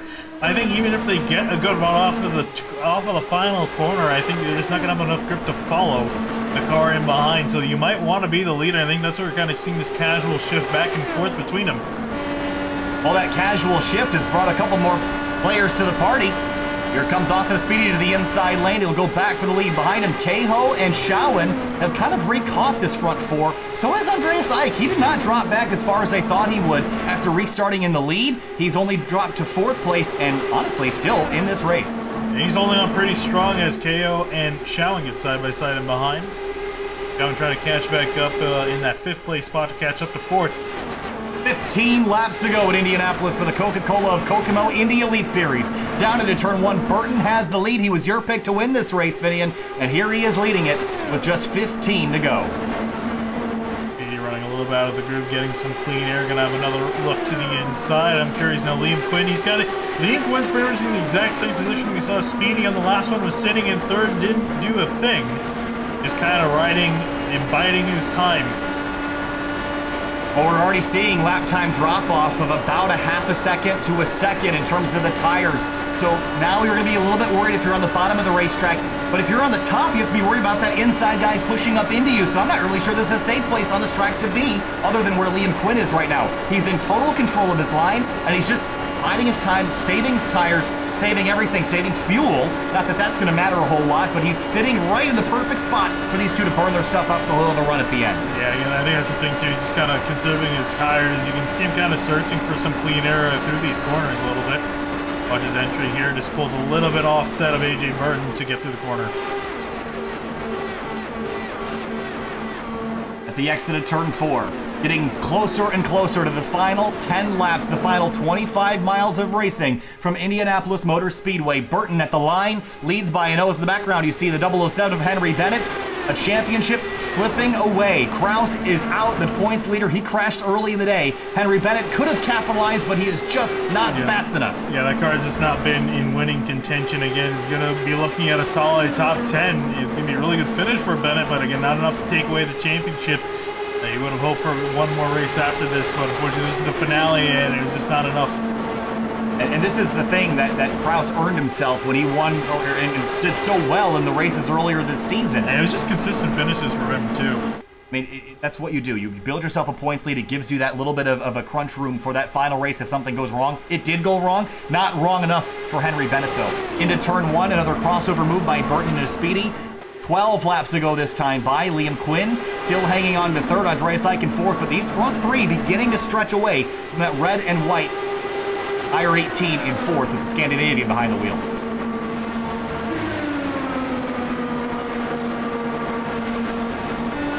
Now the calm before the storm. It really is, and especially with that 24 Quinn up ahead, or sorry, behind. Just kind of waiting for him to start showing his stuff. I don't think he might start making moves until 5 laps to go. Might start egging these two guys up ahead. Side pod to side pod into turn 1. Burton's been doing that every single lap. I think he's discovered if he's in second out of turn number 4, he's got the ability to drive by the guy in the outside lane, by the yard of bricks there at the start-finish line by the pagoda. So he's scienced this out. Now the question is, has the Speedy been paying attention? I think he has been. Yeah, I don't know. I'm curious really between them if either one's deciding to sit in second, maybe one's deciding to be in the lead. Because again, we got 10 laps. It's a decent amount for the tires to wear off in the way they've been running. I don't know if it's necessarily enough to save for that run off the final corner. Here comes AJ Burton. This would be a decent indicator. Again, I think as much as Burton's learning from this, Speedy just learned right there. He knows now exactly how close or how far Burton has to be to lose to a Speedy now. And Burton just learned how close he needs to be to win. So these guys are putting this in their mental bank. Speedy's won this race before. He's done this before. He knows exactly what he needs to do. The question becomes, both these guys know that they need to be either second or farther ahead than the draft is going to allow. The problem is you get down to the last lap and everyone's going to start jostling and trying to build gaps and close gaps, and all that goes out the window once you get to the last lap. You can try to science it out all you want, but effectively it comes down to where guys are running on that final lap, and if you're in position, that can definitely help you out. Here's another run from Burton at the line. And that time he would have won. So again, back and forth. They're learning. 9 laps to go from Indianapolis. Liam Quinn is in third. He's been learning all the while as well. Keeping his eye on the relative box. Keeping an eye on the driver in behind him. That's Andreas Ike.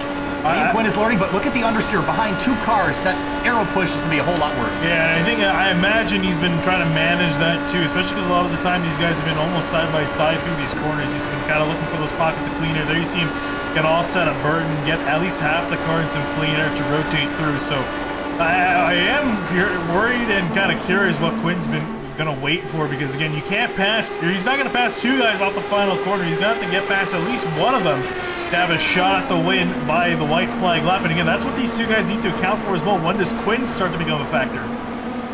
I think Quinn's just hanging out in line, like you mentioned. I don't think there's any reason for him to push right now.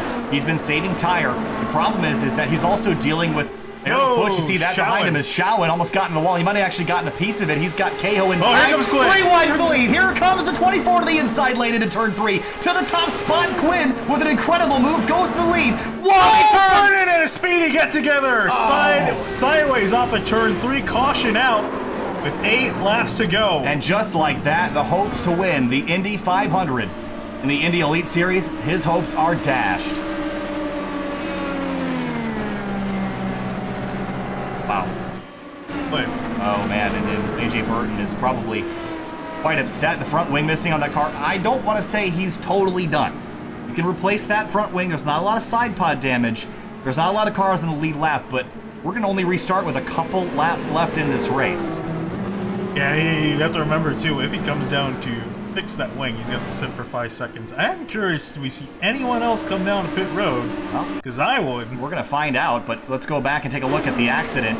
AJ Burton pushes up, and that's just arrow push. You get in behind the driver in front, you no longer have the downforce because of the hole. The lead driver is pushing in the air, and it's so easy to lose the nose. Right here, you see behind the 24, loses the nose of the car and tags the 777. Yeah, tagged him on the nose as well. It's close to not getting into him. Just got him in the rear, and that was enough to send him around. And that was by no means intentional at all. You're going to we'll ride on board with the AJ Burton car, and you're going to see Liam Quinn takes everybody by surprise, goes to the inside lane, goes up in front of the 50. He's going to lose all the downforce on that front wing right here. He's going to be turning left, and he's starting to turn left more, but can't quite get it to turn all the way, and that's when he tags the 777. I'd say the biggest mistake for Burton was keeping on the gas. If he let off throttle at entry, it would have been enough to corner on through, but again, Coulda, shoulda, woulda, but he also would have taken himself straight out of the fight. He still did with the crash, but you risk that. And a lot of drivers everyone else on the field came to pit road except for our top 3. This is gonna be juicy. And again, we don't have green white checkers in this series. Traditional. If we get a caution. Yeah, at this point, once we restart, if the caution comes out, the race will be over, except for if there's a crash on the white flag lap. Once the white flag is displayed, the checkered flag's coming out the next flag, so you better hope that you get back in one piece, because there's no caution on the white flag lap. Not here in iRacing, at the very least. Now, if we restart, we get a caution immediately, or before the white flag, race will be over, and whoever was leading at the time of caution will be the race winner. All right, I'm curious, who's the first driver that came to the pits this time through to make it off with leading the field? That would be Frank Levick in the 777. And even Jason Brofer you're talking about again, I think that car struggles on the long run, but it's been pretty good on the short run, and talking about a short run, this is going to be a very short run. I think the guys on fresh tires, I think they're going to take it. You might not seem like you have a lot of laps left, but the guys up ahead have had 20 laps on their tires. That's a lot. That's quite a bit. That's 2/3 of a fuel run. And we've seen how hard it is for these guys to, as far as maneuverability in the later part of the run. We just saw it right there with that last caution, Indy, with these guys running in behind near the year. The car wasn't able to rotate. We have a record 195 people joining us here tonight. Thank you so much to everyone who's dropped in on SimTV for the first time. We also got the Lionheart Racing Series that just dropped in there. Finian's a big fan of that. Runs in their the retro series. I'm pretty sure that's George and Zaldo who runs that account. But we want to thank everybody for joining us. And one last shameless plug before we get back down to the final couple laps of this race. If you're brand new to SimTV, you don't know who we are. We're a sim broadcasting group out of the upstate New York area. My name's Kyle Kaiser. I'm joined by Finian DeCuna tonight. We've been doing this since the February of 2018, trying to improve every single time. We work with the Sports Car Club of America, SRO America, as well as a bunch of incredible iRacing leagues, this being one of them. Lights are out on the pace car. It will be a 4-lap run to the end of this race. I think it's gonna be, again, I think unless a caution happens extremely soon, I think it's gonna come down to between Levick, Brophy, Shao, and the guys that came down, but even Bennett too, he came down pit road as well. I think for KO, Ike, and Quinn, it's just too many laps. If it was 2 laps to go, I think they might have had a fighting chance. At least for Quinn, it would have been a decent amount of cars in between him and the other guys with fresh rubber to make a difference. With these guys, I think they're going to eat them up whole. Again, the problem now is with the amount of speed they're going to be carrying and the speed difference, we might see another caution come out, and when that happens, I'm just going to be curious who's going to be in the lead. Well, Henry Bennett is 6 spots away from a championship trophy. Is the driver that was leading him in the points, Philip Kraus, crashed earlier in the day, and even with Kraus buried down in 28th spot. Bennett needs to win this race to win the championship. It's a non-story unless he wins this race. He'll finish second otherwise. And second, nobody ever remembers that guy. So we know that he's going to give it all he can to try to get up there. Liam Quinn is in command of this field. The top three did not come down to pit lane. Take a look at this. They are on 22 lap-old tires. Everyone behind them, brand new Firestones. Maybe a little bit of fuel, maybe an adjustment. It's time to go racing here to finish this one out. I don't think they took any fuel. They want this thing as light as possible here. They're going to try to make a run as quickly as possible, especially for Levick. I'm going to be worried about when a caution comes out. He's that leading car with fresh rubber. He's going to try to make this happen as quickly as possible. Remember where he finished inside the top 5 at Michigan Speedway earlier in the season? We know he's capable of getting this job done. 4 laps ago in the Coca-Cola of Kokomo Indy Elite Series 500. Green flag back in the air, snaking down the front straight, trying to break that draft. Quinn in the lead. Behind him, Ike, Cahill, Levick, Brophy, the rest of the top 5. Going to be about a half a lap before we see them accordion back together. Again, for Ike and KO is going to be a bit tough to try to get back up to Quinn. Despite the clean air, I'm waiting for these guys in behind. But here they come. Ike and KO, the head full of steam. Here they go to the outside. They're going to try to take it 3 wide. Cahill nowhere to go. Gets stuck behind the 76 of Ike. And now Levick is smelling the blood in the water. He is charging forward. 3 laps ago this time. He's got a head of steam. Going to turn hard left at the bottom of the racetrack. 3 wide at the exit of turn 4. Drag race to the bricks. 3 to go. They touch. They're still 3 wide as the 88 goes to the bottom of the racetrack. Ike has the lead this time through. Still 3 laps to go at Indianapolis. Wheeled Levick out of the way to get to the inside there. Almost hit the pit wall. I can imagine how close he was. I didn't think there was a car on the inside of Levick, but now he's going to be the leading car. Fresh rubber. Here he comes up the inside. Drag race. Going to look 3 wide again. The 88 goes middle. 3 wide for the lead on Indianapolis. The 76 on the outside. Brophy, the winner from the first race of the season. He goes to the top spot. The 24 to the bottom of the racetrack. Here comes Showen from 4th in the 31 car. Brophy trying to get a good run off the corner to get clear of Liam Quinn. Then he can finally try to drive away. Quinn's putting up a fight. They're going to touch right here, Finney. I think they're going to touch. The 31 going to make an elevator move. Top to bottom, maybe bottom to top. The 76 drops out. 5 miles left at Indianapolis. 2 laps to go. Double wide for second behind him. The only thing Quinn's got working for him now is that clean air. And they touch! They touch! Damage to the front wing of the 88. Quinn still hangs on to the lead. Oh, they're right behind! Brophy at the wall. Quinn's going to be the leader as they rack out of turn 2. And a massive collision at the exit of the corner. Everybody that was left is in it, but the driver at the front at the time of caution is Liam Quinn's number 24 out of the UK. He put himself in the right spot. The strategy is going to pay off, and he has the lead, or maybe Tony Kanaan reset, so ignore that for now. But Liam Quinn, right place, right time. Checkers are wreckers, and they're wreckers. And how about that also, again, just the way this all worked out with Quinn, Ike, and KO, or all the drivers that did not come down to pit road were able to make their way on through and somehow not be involved in that wreck. Well, the white flag and the yellow flag is out together. And in 2.5 miles, Liam Quinn will get to cross the bricks as a winner in the Coca-Cola of Kokomo Indy Elite Series 500.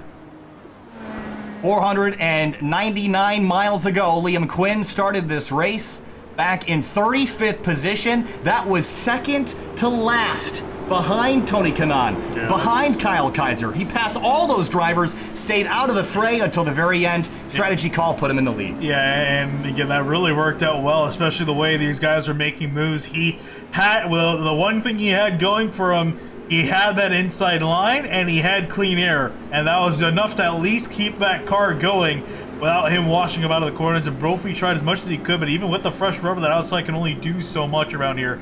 And man, that was, again, that was the call of the race for that 24. What an excellent job he did. Got a Team Talent Racing logo on the side of that car.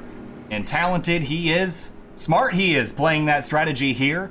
And rolling through the last couple corners, we will go back and look at the crash at the end of the race, so don't go anywhere if you want to watch that replay. We will also talk to some of the drivers in this field. Watching right now. Again, there's a lot of people watching. This has been a great race. But out of turn number 4, Liam Quinn from the back row of the grid. Checkered flag is going to wave under caution here, and Liam Quinn is an Indy 500 winner in the Coca-Cola of Kokomo Indy Elite Series. He gets it done at Indianapolis, and across the bricks, he will drive and solidify himself in Indy Elite Series history. What a drive, what a strategy call. Quinn is your winner.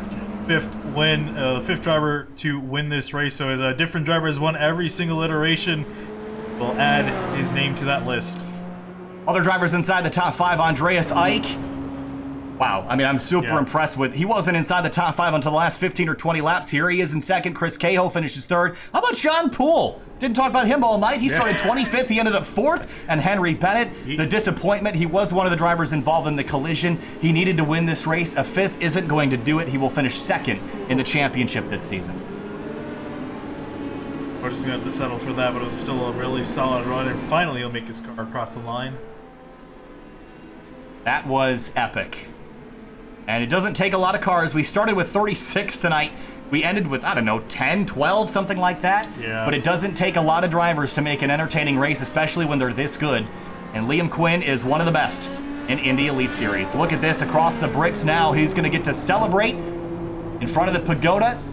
And no milk to drink tonight, but that car was pristine until right there, knocked the rear end in on it, but he'll burn it down on the front straightaway at Indianapolis. This is not something you get to do often, especially not after a 500-mile endurance event. Riding on board with Quinn.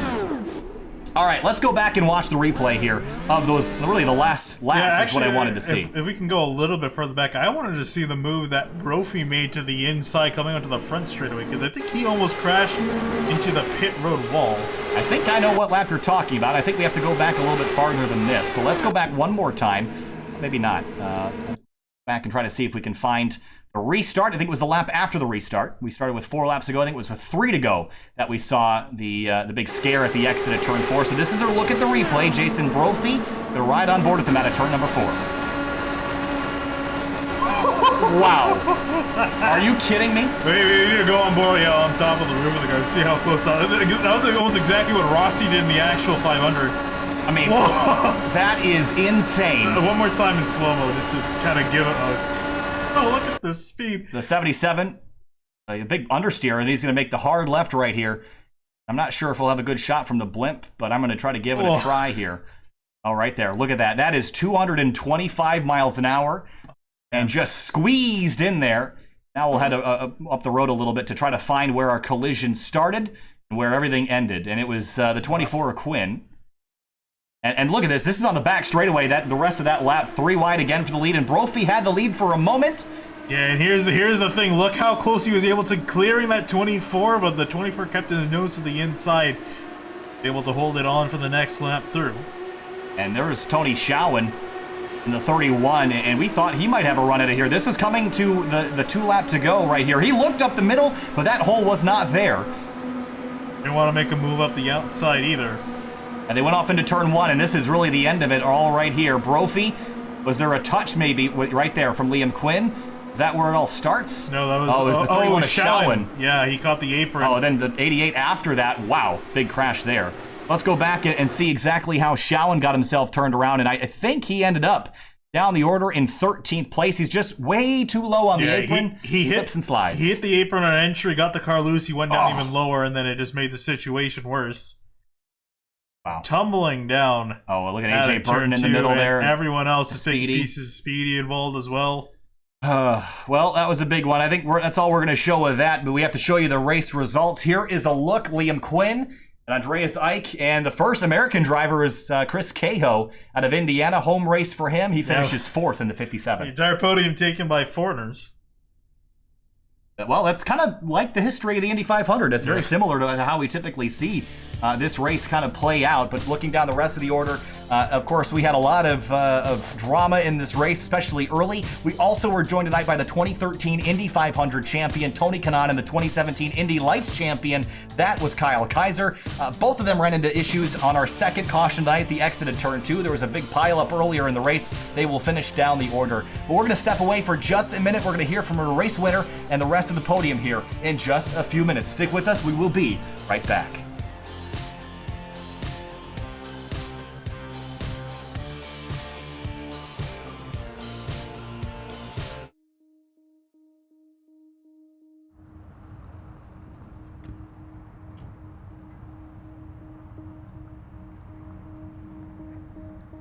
How do you build an empire? You don't start with glass and steel and concrete. You start with a single brick.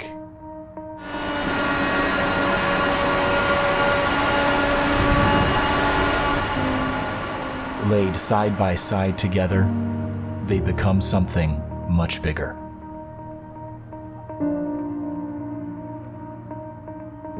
These bricks are a part of history.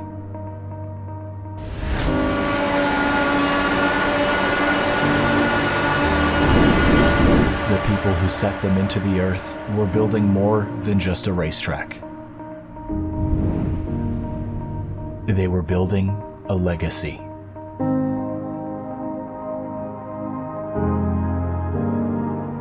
They were building memories.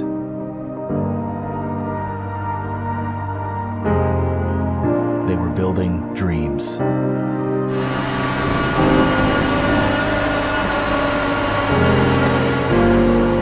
As decades passed, a kingdom rose around this 2.5-mile ribbon of asphalt. It became an international icon.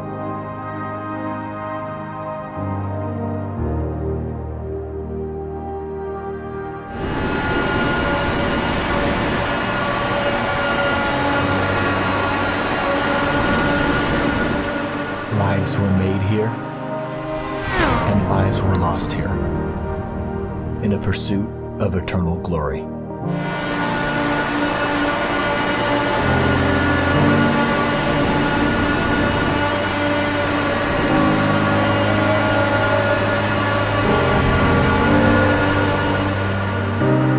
No one has to say why this place is special.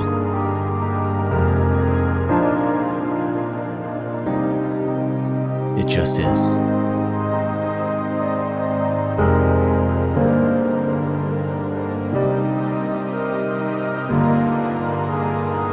And though over the years the pavement between these walls has been paved time and time again, there is still a stretch of bricks by the finish line to remind us all that great things come from humble beginnings.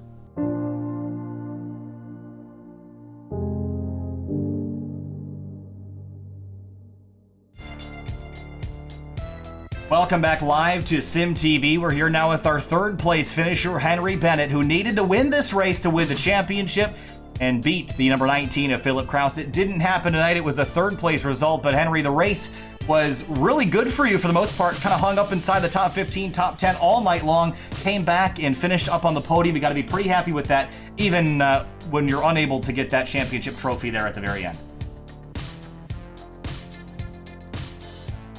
With how the race ended, I don't think I could be any other way than happy. But yeah, the race, it was going okay. Didn't start as far up as I'd like to, and then hung around, the low teens, late tens. We just couldn't really move up, even though our car was really good in traffic. We lacked the straight line speed really to make the moves up the field, and the racing was really tight up front anyway. So I'm not sure if we were there whether we would have survived anyway. So yeah, surviving, and then when I saw Philip get knocked out of the race, I thought, yeah, things are going my way. It could be on for the win in the championship. And that last restart, with how few cars were left and how strong our car was early in the run, we did have a good chance to win, but things didn't quite get there. But as I say, got to be really happy with the season and the way this race went, especially that last lap and a half. It seems like the last couple seasons you've been one of the quickest drivers, one of the most consistent drivers, but a runner-up a couple seasons in a row. Looking forward to next season, is there anything that you want to change? Because second is certainly not a bad place to be, and why mess with that? But you got to be one spot better to get the championship. So are there any changes in the next season, or just keeping doing what you're doing? Well, consistency has got me where I am now in the standings. I think it's second twice and third twice in the 4 seasons I've been doing Elite. But yeah, there's got to be some change to make the move up to first. I mean, but I think this season would have been a lot closer if I didn't get knocked out of Michigan early. But then I suppose Philip had his bad luck today getting knocked out early. So I mean, Philip, he's a really consistent driver as well, and he had the freedom of the points lead, so he could push harder the last few races. But maybe that's what I need to do, just push a bit harder, especially on the road courses where I should be gaining points, but I seem to be finishing anywhere from like 4th to 3rd to 6th in every race. So maybe a couple of steps higher, and I'll be able to turn the 2nd and 3rd in the championships to the 1st. Well, a couple of steps higher would have gotten him the win in the championship and the 500 victory tonight, but it is still a step on the podium for the 007 of Henry Bennett. Henry, a great season in summary for you, and we look forward to seeing you again here in the Indy Elite Series. Congratulations on a well-done season and a 3rd place podium result at Indianapolis here today. Sure. Moving on now to Jason Brophy, who didn't end up getting the finish he probably deserved. Finished back in 14th place. You were 2nd on the 2 to go mark there, Jason. Walk me through that restart. You got sandwiched between the pit wall and the 77 of Frank Levick. Walk me through that before everything kind of went away there in the closing laps. Yeah, I fresh tires, and we were all coming up with a big run. It was just, could you find the right spot? I was going to go to the middle, but it looked like that was going to be all choked up, and so I cut low on Frank, and there was room. I almost took him out there. I was actually just realizing that, but and then it was just, okay, I am actually here, Frank, please. and he gave me enough room there, and then fresh tires, the track cooled, so you can hold it pretty well in the bottom. I was able to get a big run through too, but it was an insane last restart. I think we all made moves that were, fairly aggressive, but you want to win the Indy 500. So, looking back at the season as a whole, I think you came in here with certain expectations. I think right out of the gate at Homestead, Miami, you won the race, and you said, "Uh-oh, I didn't think I was supposed to be winning these races," but you did, and you did it another time as well. And it seems like this season for you went so well. Just summarize your season for me, and can we expect to see you back here next season in the Indy Elite Series? Yeah, I think I didn't have much in the way of expectations. I wanted to learn, run well, maybe have a few shots here and there, but I didn't expect, especially in the first race, to have any sort of shot. Over the course of the season, I still struggle on road courses. I was real happy with Long Beach. I think I'm about as happy with Long Beach running 7th, not having any issues than about any other track. But I wanted to run well, and I had some good finishes there. Iowa, finished 3rd, but the consistency wasn't quite there. I think, made a few mistakes on pit entries and races. I feel like I was pretty good in most races. I think today is probably about the worst car I've had in an oval. And almost stole one because, tires and a good pit stop. So, I fully expect to be back next season. Hopefully I'll be able to, perform to the same level. I'd be happy with that, but got to improve in the road courses so that I can do even better. Jason Brophy almost got a race win tonight in the Indy 500. Comes up short, 14th, but still a very solid season for the 88. Jason, thanks so much for talking to us. Congratulations on a well-done season, and we'll see you around. Very much. Moving on now to our race winner tonight, the number 24 of Liam Quinn. Race winner in the Indianapolis 500 here for the Coca-Cola of Kokomo Elite Series, and you're now a prize holder for, I think, over $100 here tonight for the checkered flag here. It all happened behind you as the chaos ensued at the exit of Turn 2. Walk us through the entire race from start to finish, your drive from 35th up to the lead, then the strategy call there at the end to stay out front and take the win. Sounds good, doesn't it? Race winner. I think this is my first elite win, so it's a pretty good one to have. Race strategy pretty much is just stay alive from that one, especially if you're starting last place. So it was just that, and I came pretty close to every single wreck pretty much in the field. And even when I got to the front, the guys at the front would wreck. So at the end, I think if I pit, no one else pits, and if I don't pit, everyone else pits. So I think either way, you have to commit and just hold on. Brophy was absolutely flying at the end there. I think I got pretty lucky with the caution timing. So, I mean, you take whatever you're given, and I'll happily take the win. You think about your season as a whole, this last race, Liam, I'm looking at the points right now, jumped 17 spots to finish 7th in the championship in this double points event. So summarize your season as a whole, obviously culminating it, capping it off with the biggest race of the season, but your season as a whole was also pretty solid. Yeah, a couple seasons I haven't really been up to where I should be going, and it's starting to change. I've had a couple bad results, but good performances, so I'm glad to finally get a win after, I think I've got 36 starts in the series, so I'm not quite the donkey with the most starts, least wins. Obviously, we're super impressed with that strategy call and how you held off everybody, Liam. We want to wish you a massive congratulations, not only on the race win, but that big jump in the points there to get yourself inside the top 10. We hope to see you back in the next season because I think you've hit your stride here on the Indianapolis Oval at least, so we'll see you back. Congratulations, enjoy it, and we'll see you around. Thank you very much, man. Absolutely. So our last driver to talk to tonight is going to be the eventual champion of the season. It was driver Philip Kraus, who had a very poor race tonight, but the rest of the season was what made up for it. Obviously, Philip, things didn't quite go your way. You ended up crashed out early in the run, but season champion doesn't matter. Your first season in the series, you take home the championship. Walk us through not only the short night tonight, but also the season from start to finish. Honestly, coming into this, I wasn't expecting this at all, but it's definitely an honor to win this. Obviously, the night didn't go the way I wanted it to tonight. Just made a stupid mistake when there was a wreck on like lap 20-something.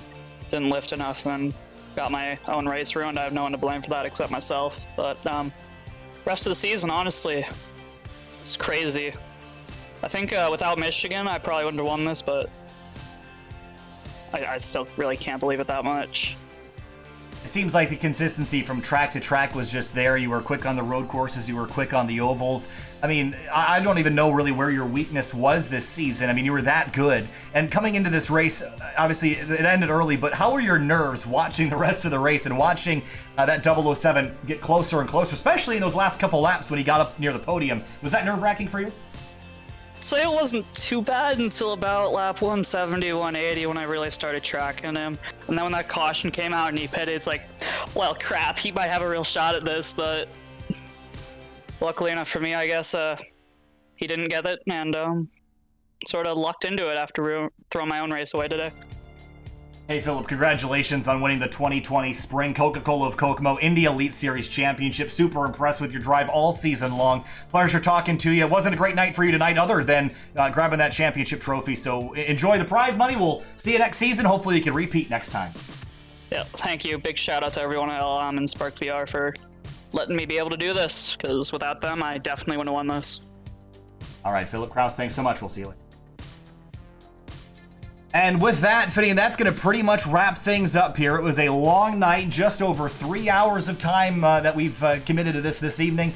What a race, what a series. We want to again thank Tony Kanaan and Kyle Kaiser for trumping in here to have a little bit of fun. The night didn't quite work out for them. I'm hoping that they got to enjoy the rest of their night, but that was a really, really good time to watch, especially those last 5 or 10 laps coming to the restart. But Philip Kraus, your champion, and Liam Quinn, your race winner. Yeah, it was awesome to watch, especially that battle at the end. We knew that restart was going to be very hectic, and boy, was it. And for Quinn, I didn't think that he would have been able to hold on, but did a fantastic job just putting himself on that inside line, defending as much as he possibly could, and got his first win in the series. And what better place to get that first win than in Indianapolis?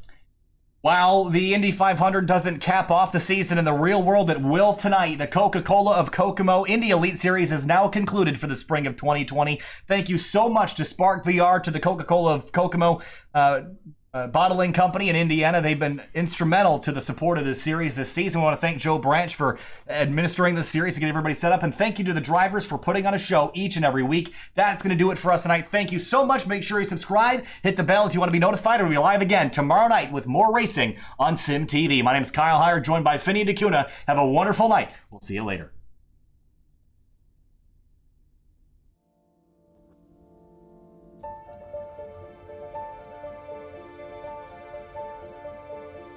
My father's father had 2 brothers and a sister.